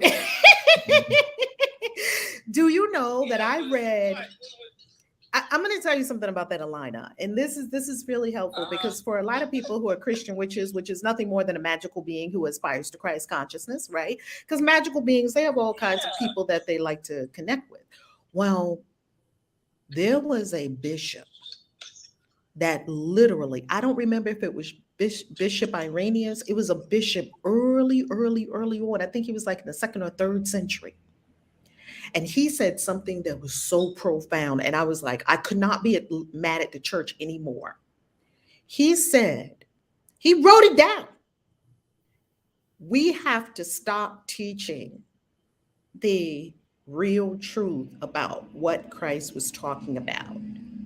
And we have to put it in terms that the masses will understand for this to go to the masses. Otherwise, what he was really talking about is not, this is not going to go over for the masses. We have to package this up. He was a spin doctor. We have to package this up so that people can digest it and use it. And I think he was saying it from a very good intention, that he wanted the message to go. And that's when he really knew that there was an exoteric, an outer teaching, and that there was the esoteric. There was an inner teaching. And we know that the outer teaching was what the 5,000 got. And they were okay with it. They went away with a parable or a story about a man who left and came back home and his prodigal son. The mystery school was the 12. 5,000, 12. That shows you what's going on here. I never saw a mystery school with 5,000 people in it. I don't think I ever will. Have you, G? I've seen a lot of mystery schools. No. I've never seen a mystery school with 5,000 people in it. And it's not for mass consumption. So literally, he said it out, Alina, and he was speaking truth. And he spoke, and they did a shift. They said, okay, well, we have to make this so that it could go to the masses. And that's what we have. And I think it's beautiful because if you want it, you go to church. When you want more, you will go to a mystery school. Continue, Alina. Wow, that's true. So, since I don't know my own best interest, it was given to me like my purposes. Are they really shifting? Yesterday, my boss said to me, she's looking for somebody to take her spot. I have no interest in taking her spot. That's not a come up for me. And so I was sitting there and I was just thinking, okay, well, where do I want to take this? Because so my purposes, my mind is shifting on so many different things. So especially since I don't know my own best interest, then my purposes have really shifted even just from yesterday. And even I talked to my daughter, we had such a beautiful conversation. And I told her about what I told you guys. And she was like, Mom, I love you so much, And she said to me, thank you. Thank you for acknowledging that. And then she said, but I really know now that you was just you didn't want me to suffer, you didn't want me to struggle, and you wanted my best interest. And so a lot of times when you're praying for people to change, this is all about today's lesson. Maybe it's me that needs to change. Maybe. I want to get out. It is me. And then I want to get closer to people. Maybe I get closer to people by getting closer to myself. I just feel like I'm just evolving so quickly through these lessons. And that I'm allowing to say, you used to talk about there's no competition. I used to say, what does Reverend Bell talk about? There's no competition. I compete against this, I compete against that, I compete against this, I gotta be this, I gotta be that. And then I don't have to be any of those things. I'm just allowing, and I'm just seeing things evolve, and there is no damn competition. I don't even know why I was even thinking that. And so when I let all those things go, I don't know, this feels so good. I feel like I had some medicine. I feel like I just smoked best read forever. Like I'm just really high every day now. Like these lessons are so beautiful. And thank you for allowing this platform for us to go through these things every single day. It's just so beautiful. And even when I was talking to you, I got a call from somebody that last time we talked was the end of last year, September. It wasn't a good ending. And I talked to him just now. He was like, "What's wrong with you? Like, you sound so different." I was like, "Yeah, we should talk. We should talk more often. Because I just need to let that person be themselves. They're a beautiful person. They need to just be who they are." And so the purpose for the job is not what I thought the purpose was for. Because once I let go of that, I can be taken care of. Now, my purpose is just shifting on so many different things. My goals are changing. Once you know that you're going to always be taken care of, then my motivation for doing a lot of things has changed. It's just really changed. So, like even the other day, they were saying, if your car doesn't have a certain thing on it, they're going to move the car and right where I live and stuff. Pause for a moment, Alina. There's something really powerful about what you're sharing. And I'm still back on your first two words when you began speaking. Do you remember what your first two words were when you began speaking?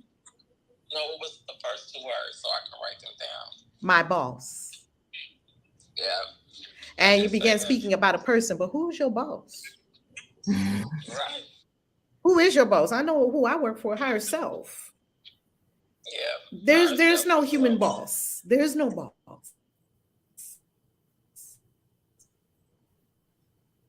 There is no boss. I'm writing that down. There is no human boss. No, it's got higher self. Yes.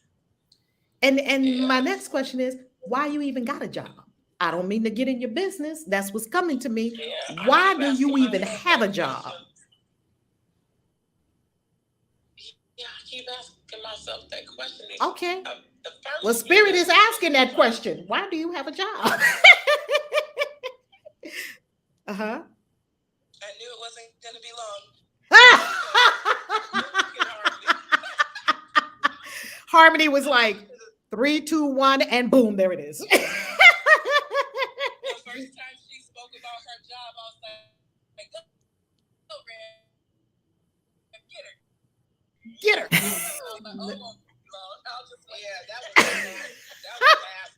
Something was gonna happen with Red. I knew she was coming for me. I could hear the boots running up behind me. She coming for me. I'm gonna tell you something that's gonna be very you don't even realize the first time you ever came into my life, I was leaving that tumultuous relationship a long, long time ago. And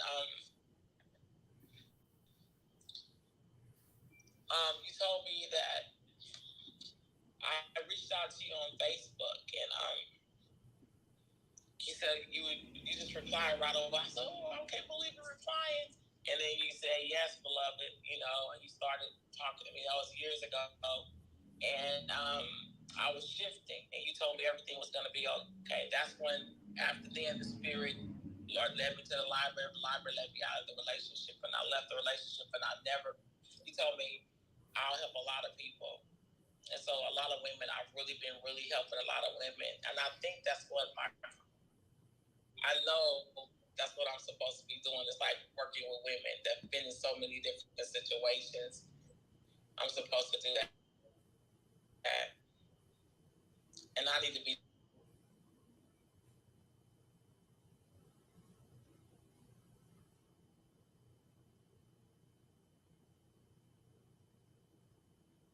doing that full time. I really do.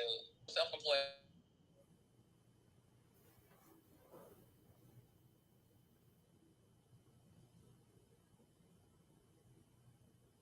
back then.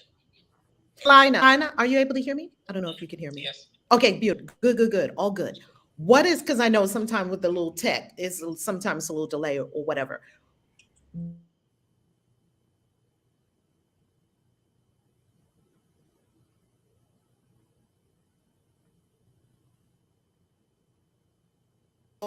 Behind the thought. So the thought is, I need a job. The thought behind the thought is what?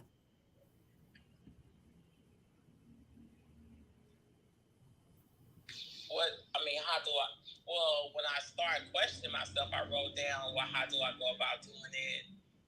Who's going to take care of these bills in this house? I mean, in this space, this apartment, and, you know, who's going to take care of my car? You know, I started asking those type of questions. What, isn't that God's job? Yeah.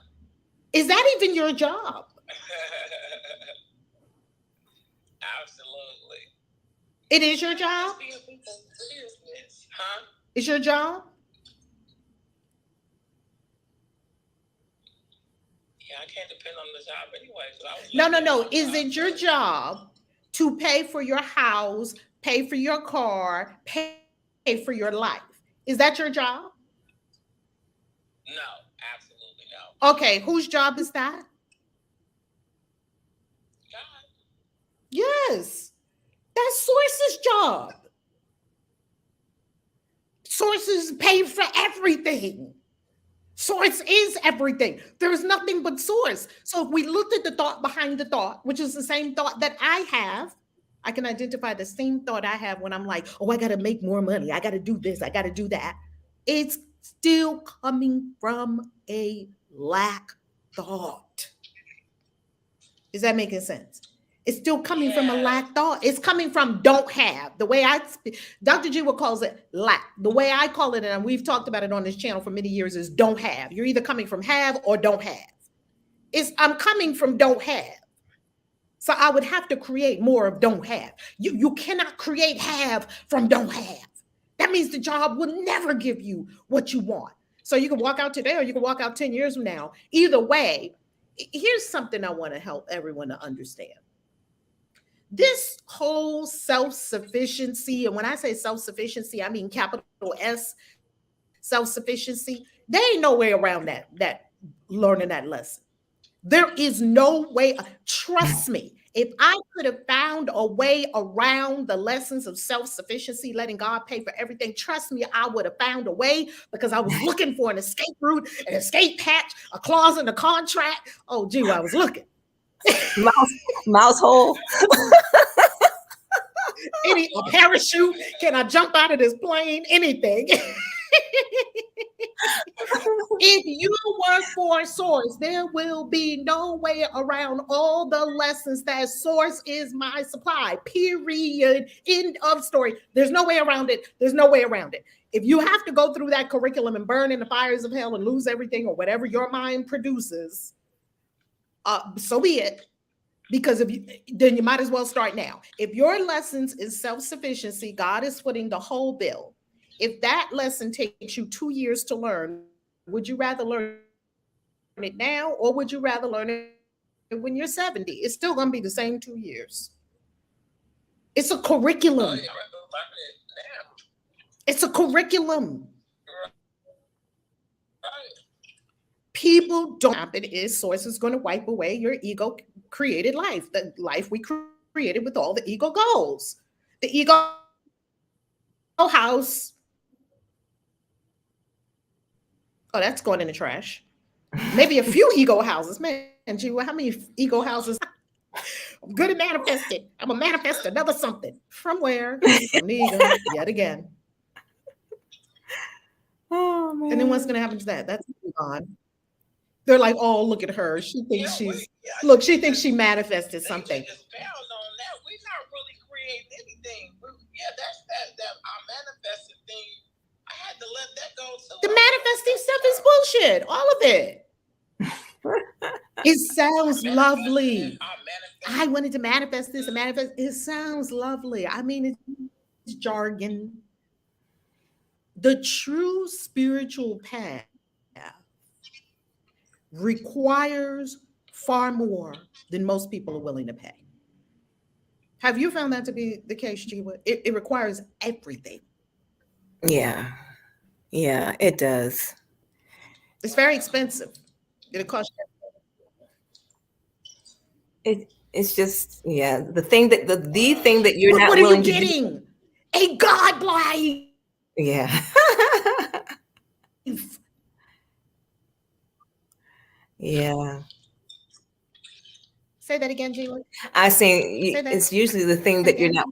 it's usually not the thing that you're not willing to give up, but you really don't understand that it's the thing that you're not willing to give up that is being asked. Can you hear me? Am I locked up? No, we heard that. Okay. I tell you, no lie. And I tell you from walking it. I'm not telling you from books. I'm not telling you cute ideas that I read. I'm telling you walking through foreclosure, eviction. Jiwa was right there. I told y'all that story many times. Jiwa was like, well, all this stuff can't fit my house. So what you gonna do? And I was sitting there for some miracles. Jiwa was the first person I called. We saw it. We were just looking around at all this stuff. Well, obviously, I don't even need half this shit. And wasn't it a gorgeous apartment, Jiwa? It I was manifest? nice. It was a really nice apartment, nice area, convenient to everything. Convenient. It was a great apartment. It had the vaulted ceilings. It It had had a the fireplace. ceilings. It was quiet, but it was near the highway. So if you wanted to get out of town quick in a hurry, you had access. It was in between DC and Baltimore and Annapolis, so you could get to all three places just fine. Because I know how to manifest. Near my daughter's school. I took all the boxes. A little balcony for my yoga. Had the yoga mat out there. A little grassy area outside where I could sit and read books and whatnot. Target right across the highway. I didn't even need a car. I could walk across to the Target. Pier 1 right there so I could buy some more stuff, cute stuff from my cute apartment. Y'all think y'all talking to somebody that don't know. I'm an OG, okay? That's why I can't be fooled by these things. Not because the pure personality, Valerie, can't be fooled. Sure, you might be able to fool me. I'm listening with the ears of God. And I'm telling you, there's no way around it. There's no cute way to go tiptoeing into your destiny. Oh, I didn't have to give up a thing. And here I am. I rode in on my unicorn and it was raining rose petals. And I just came over the rainbow to my pot of gold. Okay. Yeah. Okay. I want to just a little bit. I'm gonna ask a question. I've minimalized a lot of stuff. You know, I don't have stuff anymore. I just want to let you know, Lina, I just want to let you know the chat is going crazy, okay? Like you were bringing up something all of us need to hear. Okay, why is Jiwa cracking up? Talk to us, Jiwa. Oh my God. I don't need a lot of stuff. I gave up all my stuff. Have you changed your mind? That's the thing.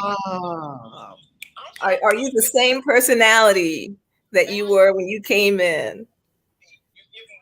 You're giving value. What will I be giving? You know, that's what I'm thinking. You're living your life by the value that you bring. And no, I'm not. You talking to me or who? I'm not living my life according to the value I bring. I'm living my life according to God. If I brought no value, if I made not another video, if I made not another book, if I made not, that's another, I got to give up something. That's another ego trick. I have to give something to get something. God never said that. If I never make nothing and God told me to sit on the beach in freaking Isla Mujeres for 5 years, do you not think I would be cared for royally sitting on the beach in Isla Mujeres? Really think, how does God change? God don't change, people. Are you not taken care of because you're not producing something? That is the crux of the problem. That's the ego problem, that you're not worth something unless you're doing something. Oh, trust me, I had to learn that the hard way. Okay. No, none of us are being paid according to our value. We're doing all this stuff because we love it. I'm writing the next book because I love it. I'm making the next video because I love it. I'm right here because this is where Spirit would have me every morning. Oh my God, I love it. And when I'm on the beach, I'm on the beach. And when I'm on a golf cart driving around an island, guess what, Jiwa? I was on a golf cart yesterday driving around the island. You want to know something crazy about this? I always wanted to drive a golf cart around the island. Like, you see those really fun places where you go to the store in a golf cart? Right. Secretly, I always wanted to do that, right? But it wasn't something I was thinking about. It's a big goal. What'd you say? They have a lot of zip to them too. They can go fast. Man, them golf carts can go. I was flying around the island on a golf cart, laughing. I was like, wee! It was like a toy car. I said, only God. And God is just sitting there with you in the car. The whole car is God. It just it's like God is like, wee, we're going for a ride. It was so incredible. How can you have so much fun on a golf cart? That's what your life will turn into. And why don't people want it? Because they have to quit their job. Okay. Oh my God, I haven't had a job in years. If they showed me a job, I would freeze up and oh my God. Oh Lord. A job. Seconds away from quitting yesterday. What happened? Then what happened? You said you were seconds away from quitting yesterday. Yep. What happened? I put in the chat, I'm clocking out. This is it. I think this is enough right now. Wasn't nothing bad happening. There is something bad happening. Your soul is stifled. Kabbalah calls it.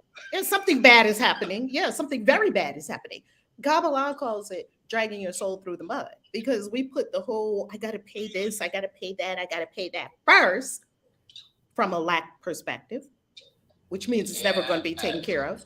And while we're running and doing that, we're dragging the soul through the mud, because remember, we have to choose God, spirit, the soul, or I gotta take care of my little house and my little kids and my little car. That's what you look like. You look like an ant, except the ant is more elevated than us, because at least an ant works for the whole colony. We don't even have the ant mentality, because the ant will give their life. I've watched colonies of ants.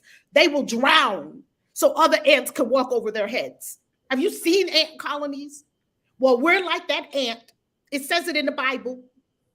You're an ant on this planet, but you're an ant that only is living for yourself. This is so interesting. I had a conversation the other day. I was driving around and I had two of my friends in the car with me. And I went down a street that I hadn't gone down in quite a while. But when I was living in that area, I went down that street almost every day. And I said to them, yeah, this is one of the ant tracks that I used to have. This is one of the ant tracks I used to have. This is how I would go, and I would take this, I would go this way, and but now I have different ant tracks because I know that I frequent certain places all the time, just either out of habit or comfort or whatever, convenience, and they're ant tracks. And so you can look at your life and see, okay, what are the paths that I travel every day or every week without fail?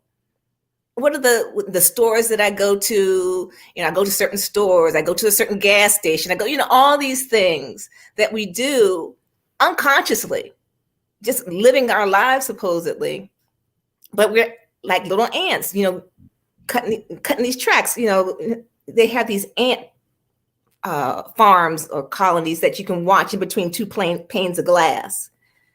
And so the dirt is in between these two panes of glass, so you can watch the tracks that the ants do to go in and out of their colonies. And so that's what it reminded me of. We live like ants. And so you saying this just cracks me up.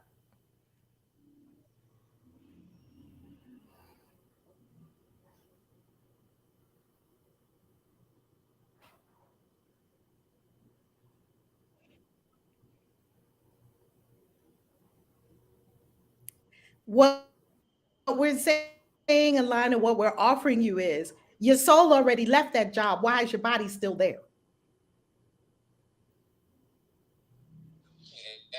My body, my soul should have never took the job. Your soul didn't take the job. You dragged your soul. Your body dragged your soul there. Your soul didn't take the job. And I'm not getting on you, Alina. I'm talking to all of us who any place in our lives, I still have it. Any place in our lives where we think I got to do it rather than God has already done it. God has already seen to my supply. I don't know what I'm going to eat today. God does. Source already took care of it. All I got to do is know that. What does it say? We got to bring up the principles of abundance. We have to bring up the principles of abundance because we still need the reminder or require. I don't want to use the word need, require. John Randolph Price. Let's bring up principles of abundance. And he will show you. Yeah, we have the book. However, remember, having the book and living it is two different things, isn't it? Isn't it? Yes, we have the book, but we haven't all the way embodied it yet. That's all good.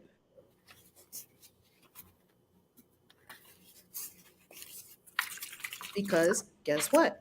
He left it for us in writing, so we can keep looking at the principles. I'm going to give you the principle that we're talking about. Let's see which principle is the principle that we want to is lavish, unfailing abundance. Unfailing abundance. It doesn't say only abundance if you have a job, but it's not abundance if you don't have a job. The rich, omnipresent substance of the universe is all providing source, all providing source, all providing source, all providing source of infinite prosperity is individualized as me. The reality of me is all providing source of infinite prosperity. That's the reality of me. I'm not talking about my stunt double, the ego that runs amok, tries to run amok. Now, let's talk about our only responsibility. He will give you your only responsibility. Hold on. Here it is. Repeat after me, Alina. And everyone unmute on stage. I'm about to say it. Number 7. Everyone on stage, unmute and repeat, please. So we can all get this. Yes. Everyone on stage, if you can unmute. Okay. Ready? The divine consciousness that I am. The divine consciousness that I am. Ever expressing its true nature of abundance. This is its responsibility, not mine. My only responsibility is to be aware of this truth. Therefore, I am totally confident in letting go and letting God appear as the abundant all-sufficiency in my life and affairs. Period. Please tell me where you see a job in that. Please tell me where you see an alimony payment in that, a disability check in that, any kind of check from any kind of place that you think is your source other than source. It's not around my responsibility to take care of myself. I didn't bring me here. I didn't make me. Something made me. And that something that made me is sustaining me. It's taking care of me. It brought me here for something. I need to ask, what is it? How come I'm here? I need to show up cute. Why am I here? Not, oh my God, I got to go get a job. I always said to myself over the years, why do people, when they don't have money, say, oh my God, I got to go get a job, rather than, oh my God, I got to go get a prayer? Go to source, go to source, go to source. It's not your responsibility. And we are not talking here about not being responsible, because being on the spiritual path, you must be responsible for what you're thinking. Your only job is to be aware. Wait a minute. I'm not running the whole show. Wow, how shocking is that? I'm not running the whole show. I'm not running the whole universe. How shocking is that? Yes, family? Yes, thank you so much for this. Ashe. Thank you so much. The lesson inside the lesson. Woo. Well, you know, we went to church today. Let me tell you. I tell you one thing. This is why I do this, because this is what I am born for. For this, I was created. And because if you show up to what you were born for, created for, it calls other people to do the same thing. As Marianne Williamson say, you let your light shine, and you're unconsciously giving permission to other people to let their light shine as well. I'm going to tell you something shocking, and then we're going to wrap up. And I'm going to, because my battery also went low on my Mac, and it's saying, "Hey, your Mac's going to shut down in a minute or so if you don't do the battery." No one guessed where I'm going. I looked at all the guesses, and although you all did incredible guesses, no one guessed where I was going. That's incredible. Yeah, no one guessed where I'm going. It's all good though. You know why? Because I love surprises. So you all will see, because you're going to get an apartment tour coming up. You got to get lots of videos. Lots of videos are coming to the channel tomorrow. Oh my goodness, I have so many Mexico videos. I have so much footage that I'm going to be sharing, including me on that golf cart. Oh my goodness.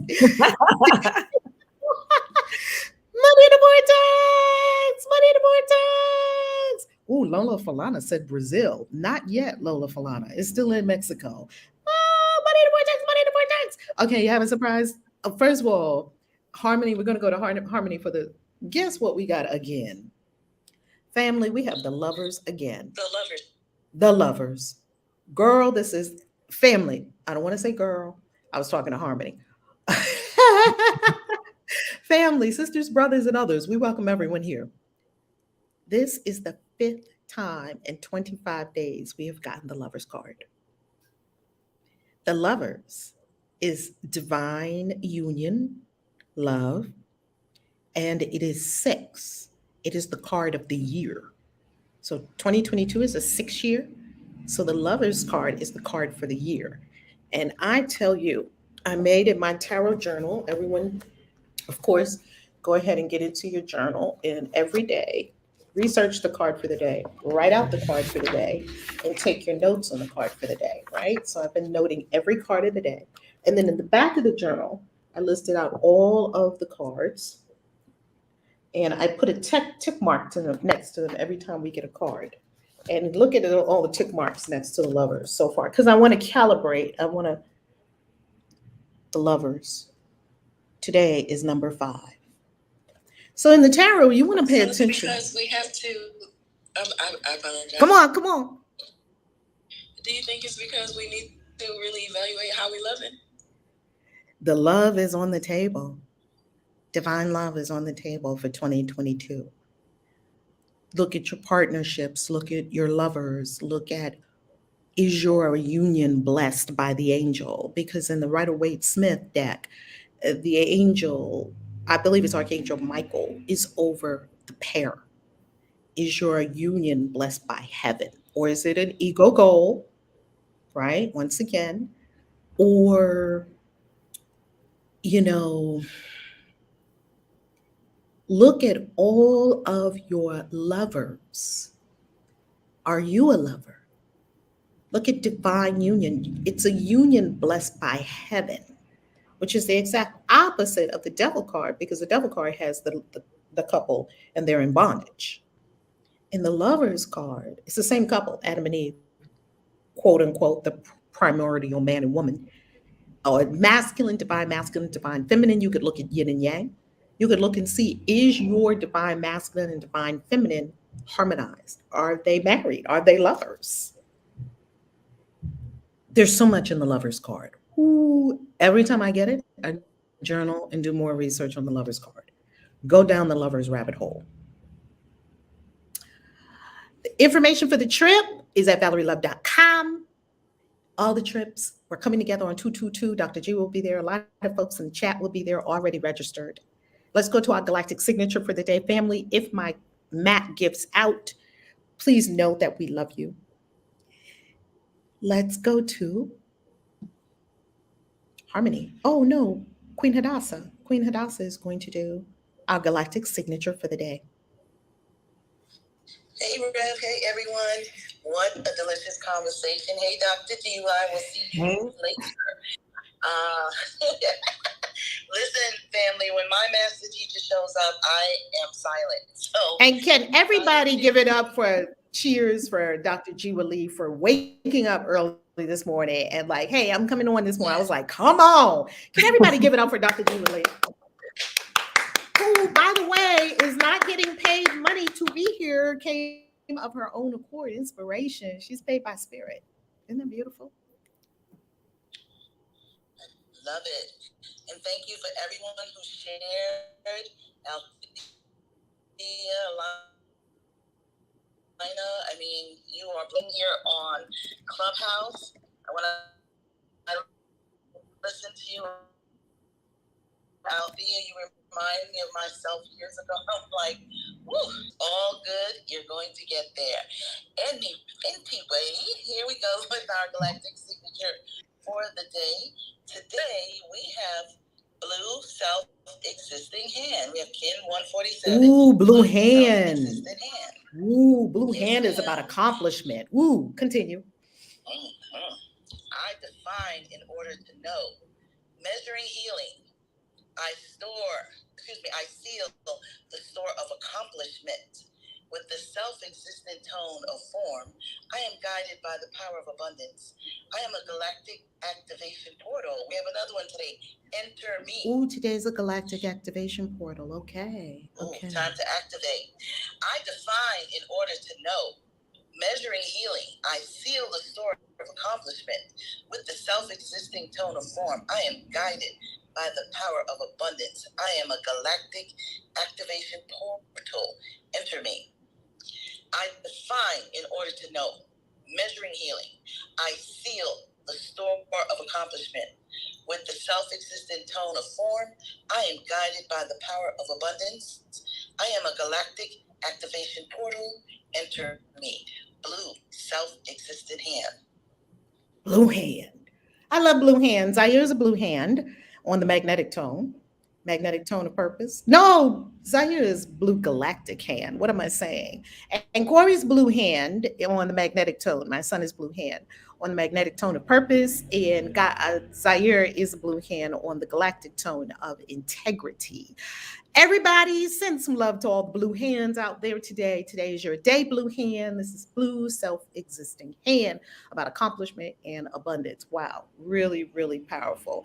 If you all want to continue in the room, Harmony and Dr. and Queen Hadassah, because Kristen didn't share yet, we've got to run. Can you all continue the room so Kristen can share? And it'll be recorded on our recording. Is that okay? That's fine. All right. Thank you so much. Thank you, Dr. Jiwa. I love you. You're welcome. Love you too. Thank you, Dr. Jiwa. Thank you. Love to Dr. Jiwa and the Love Tubers and the Facebookers. Send some love. Send some love. Peace.